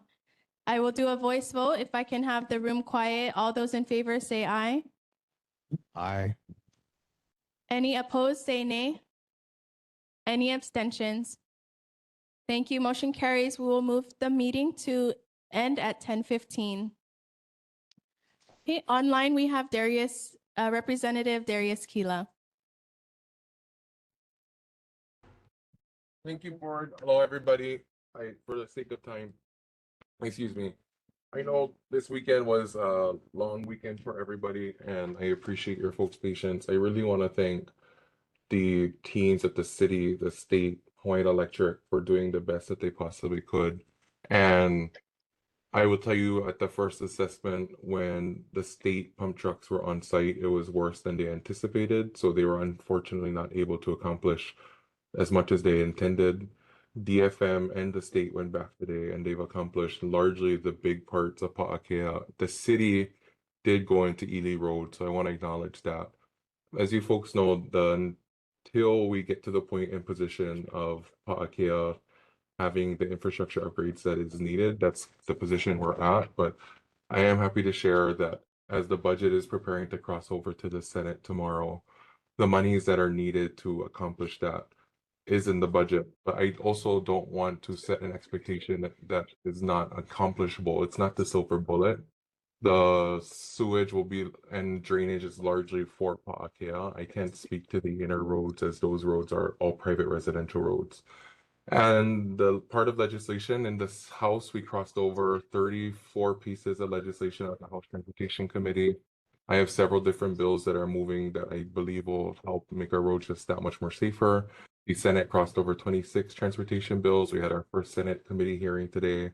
Our next one is this Thursday. I want to thank the board members for being involved on testimony, Board Member Myers, and all of you folks for being very responsive. We have moved offices. We're on the fourth floor now, and that's kind of where we're at. Sorry, I know we're kind of short for time. Thank you, Representative Keela. If there's any questions that are received, we will forward it to your office. Thank you, Just Chair. for time's sake, we're not taking any questions today. Okay. Mahalo nui. Mahalo.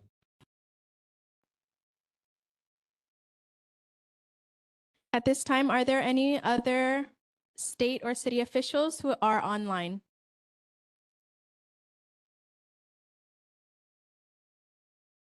Okay, seeing none. Moving on to board business, we are going to table agenda items A and B. And we're going to move to agenda item C. Transportation, Housing and Zoning Committee Board members, joining of Board Member Charla Weaver and removal of Community Member Gary Shinsato. Do I have a motion on the table? Motion? I move for us to add Charlotte Weaver to the Transportation and Housing Zoning Committee and remove community member Gary Shinsato from both communities, both committees. Okay, motion made by Board Member Myers, seconded by Board Member Manoa. We will go ahead and take the voice vote.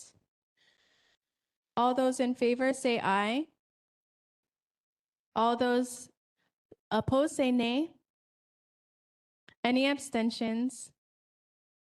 Seeing none, congratulations, Board Member Charla Weaver. Thank you so much for taking time to join our Transportation and Housing and Zoning Committee so that we can help with moving forward with helping our community in those areas. We really appreciate it. Next on our agenda, we have 4 resolutions introduced by the Neighborhood Board. And I will leave it to the chairs of each committee to go ahead and introduce their resolution.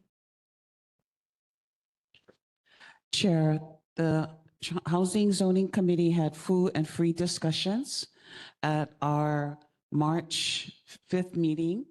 The motion was made by committee member Richard Lanford, and it was seconded by Vice Chair Paul Ayu. And so we had unanimously voted in support of this resolution. Does anyone need me to read the resolution, or does anyone have any questions regarding the resolutions? Because I'd like to make a motion that we pass the resolution. If you can please read the title of your resolution and just give a summary of what your resolution entails. Yes, the summary of the resolution, which I will read from my summary. The purpose of the resolution establishes guiding principles for housing proposals affecting kupuna and disabled residents in the Nānākuli-Māʻili community. Its key principles are housing should follow Olmsted integration standards for kupuna and persons with disabilities. Projects should be accessible under ADA design requirements. Site planning should consider flood hazards, evacuation safety, and resilience. Housing should promote access to healthcare, transportation, and essential services. And housing should support pathways to stable, permanent living situations. And why does this matter? Kupuna and disabled residents face greater risk from isolation, mobility barriers, and disasters. Careful planning protects safety, dignity, and civil rights. And so in summary, the resolution is not about opposing housing. It's about establishing guiding principles for how our board evaluates housing proposals that affect kupuna and disabled residents. And keeping in mind that disabled residents in kupuna many times have service animals.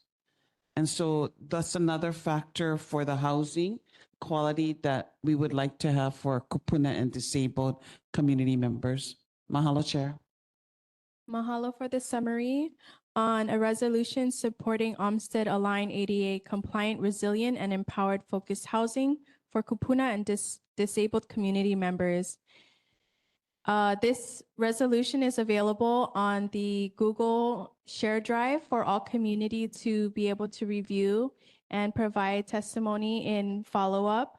And so we will move forward with the motion for this resolution. Sorry. I so move that the Nānākuli-Māʻili Neighborhood Board adopt the resolution. Oops, I moved my page. Sorry. Oh, adopt a resolution supporting Olmsted-aligned, ADA compliant, resilient, and empowerment focused housing for kupuna and disabled community members. I second the motion. A motion made by Board Member Myers, seconded by Board Member Weaver. We will take a voice vote. All those in favor say aye. All those opposed say nay. Any abstentions? Seeing none, motion carries. Next resolution.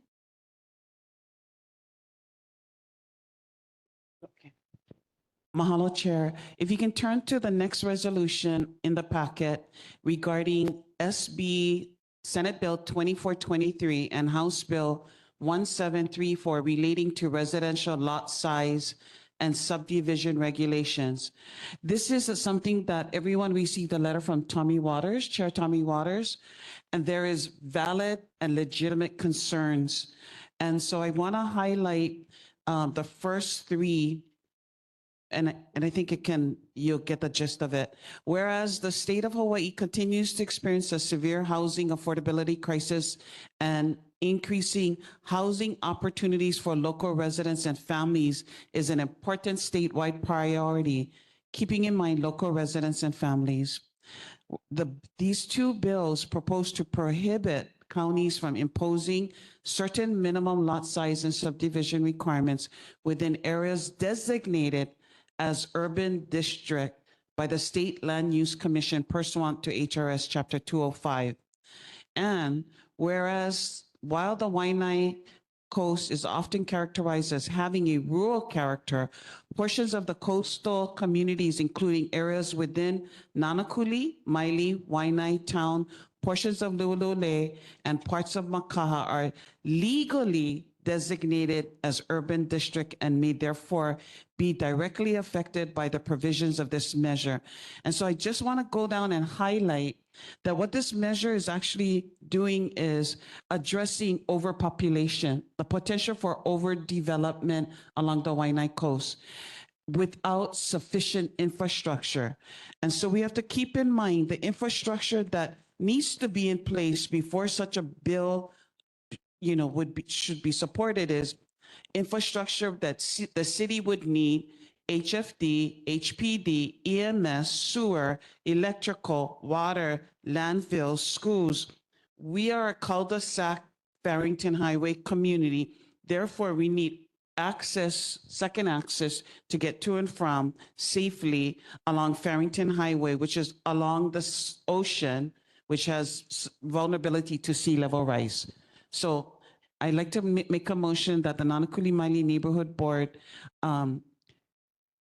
oppose Senate Bill 2423 and House Bill 1734 relating to residential lot size and subdivision regulations. Do I have a second to the motion? I second that motion. Discussion? Seeing none. Second. We have a second to the motion.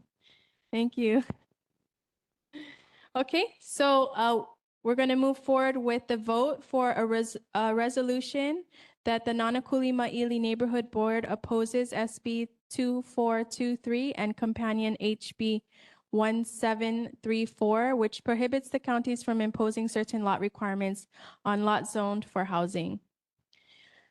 All those in favor say aye. All those opposed say nay. Any abstentions? Motion carries.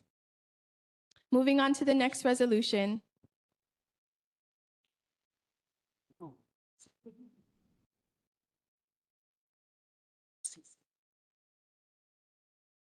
Okay.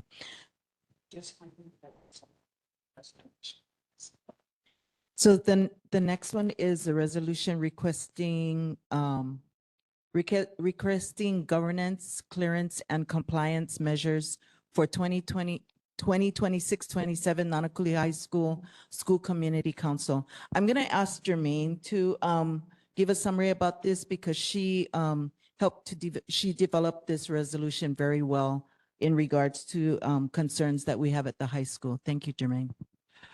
The issue is that SCC's school community councils have experienced issues with non-elections or proof of elections in all the different peer groups, all the different seats that are meant to be on the board, on the council.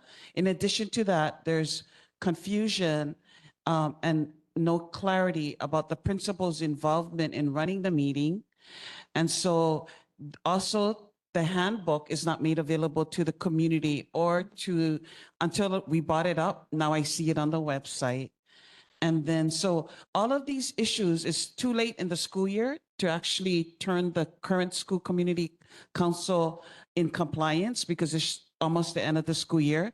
So what we're trying to do is by this resolution, have DOE and NHIS, as well as the CAS HAG, Complex Area Superintendent, address these issues in the now therefore be it resolved so that the next school community council will be in compliance to Act 51, which was created to allow community and parents to be involved in the academic plan and the financial plan of the school, which will help turn around school outcomes. Without this measure, they'll continue to have the poor outcomes because the principal is running the academic and financial and not the community and parents trying to turn it around with programs that can help the outcomes change. Mahalo. Thank you, Jermaine. So I want to make a motion that the board approves this request of governance and clarification and compliance measures for the 26-27 Nānākuli High and Intermediate School Year. Sorry, clarification. Nānākuli High and Intermediate School Community Council. Okay, motion made by Board Member Manoa and seconded by Board Member Ayo for the resolution requesting governance clarification and compliance measures for the 2026 through 2027 Nānākuli High and Intermediate School Community Council. Any discussion? Yeah, I want to clarify. I'm not clarify, but add really quick. The PTSA did send a parent and he got turned away. So we will follow up with that too. But thank you for the resolution.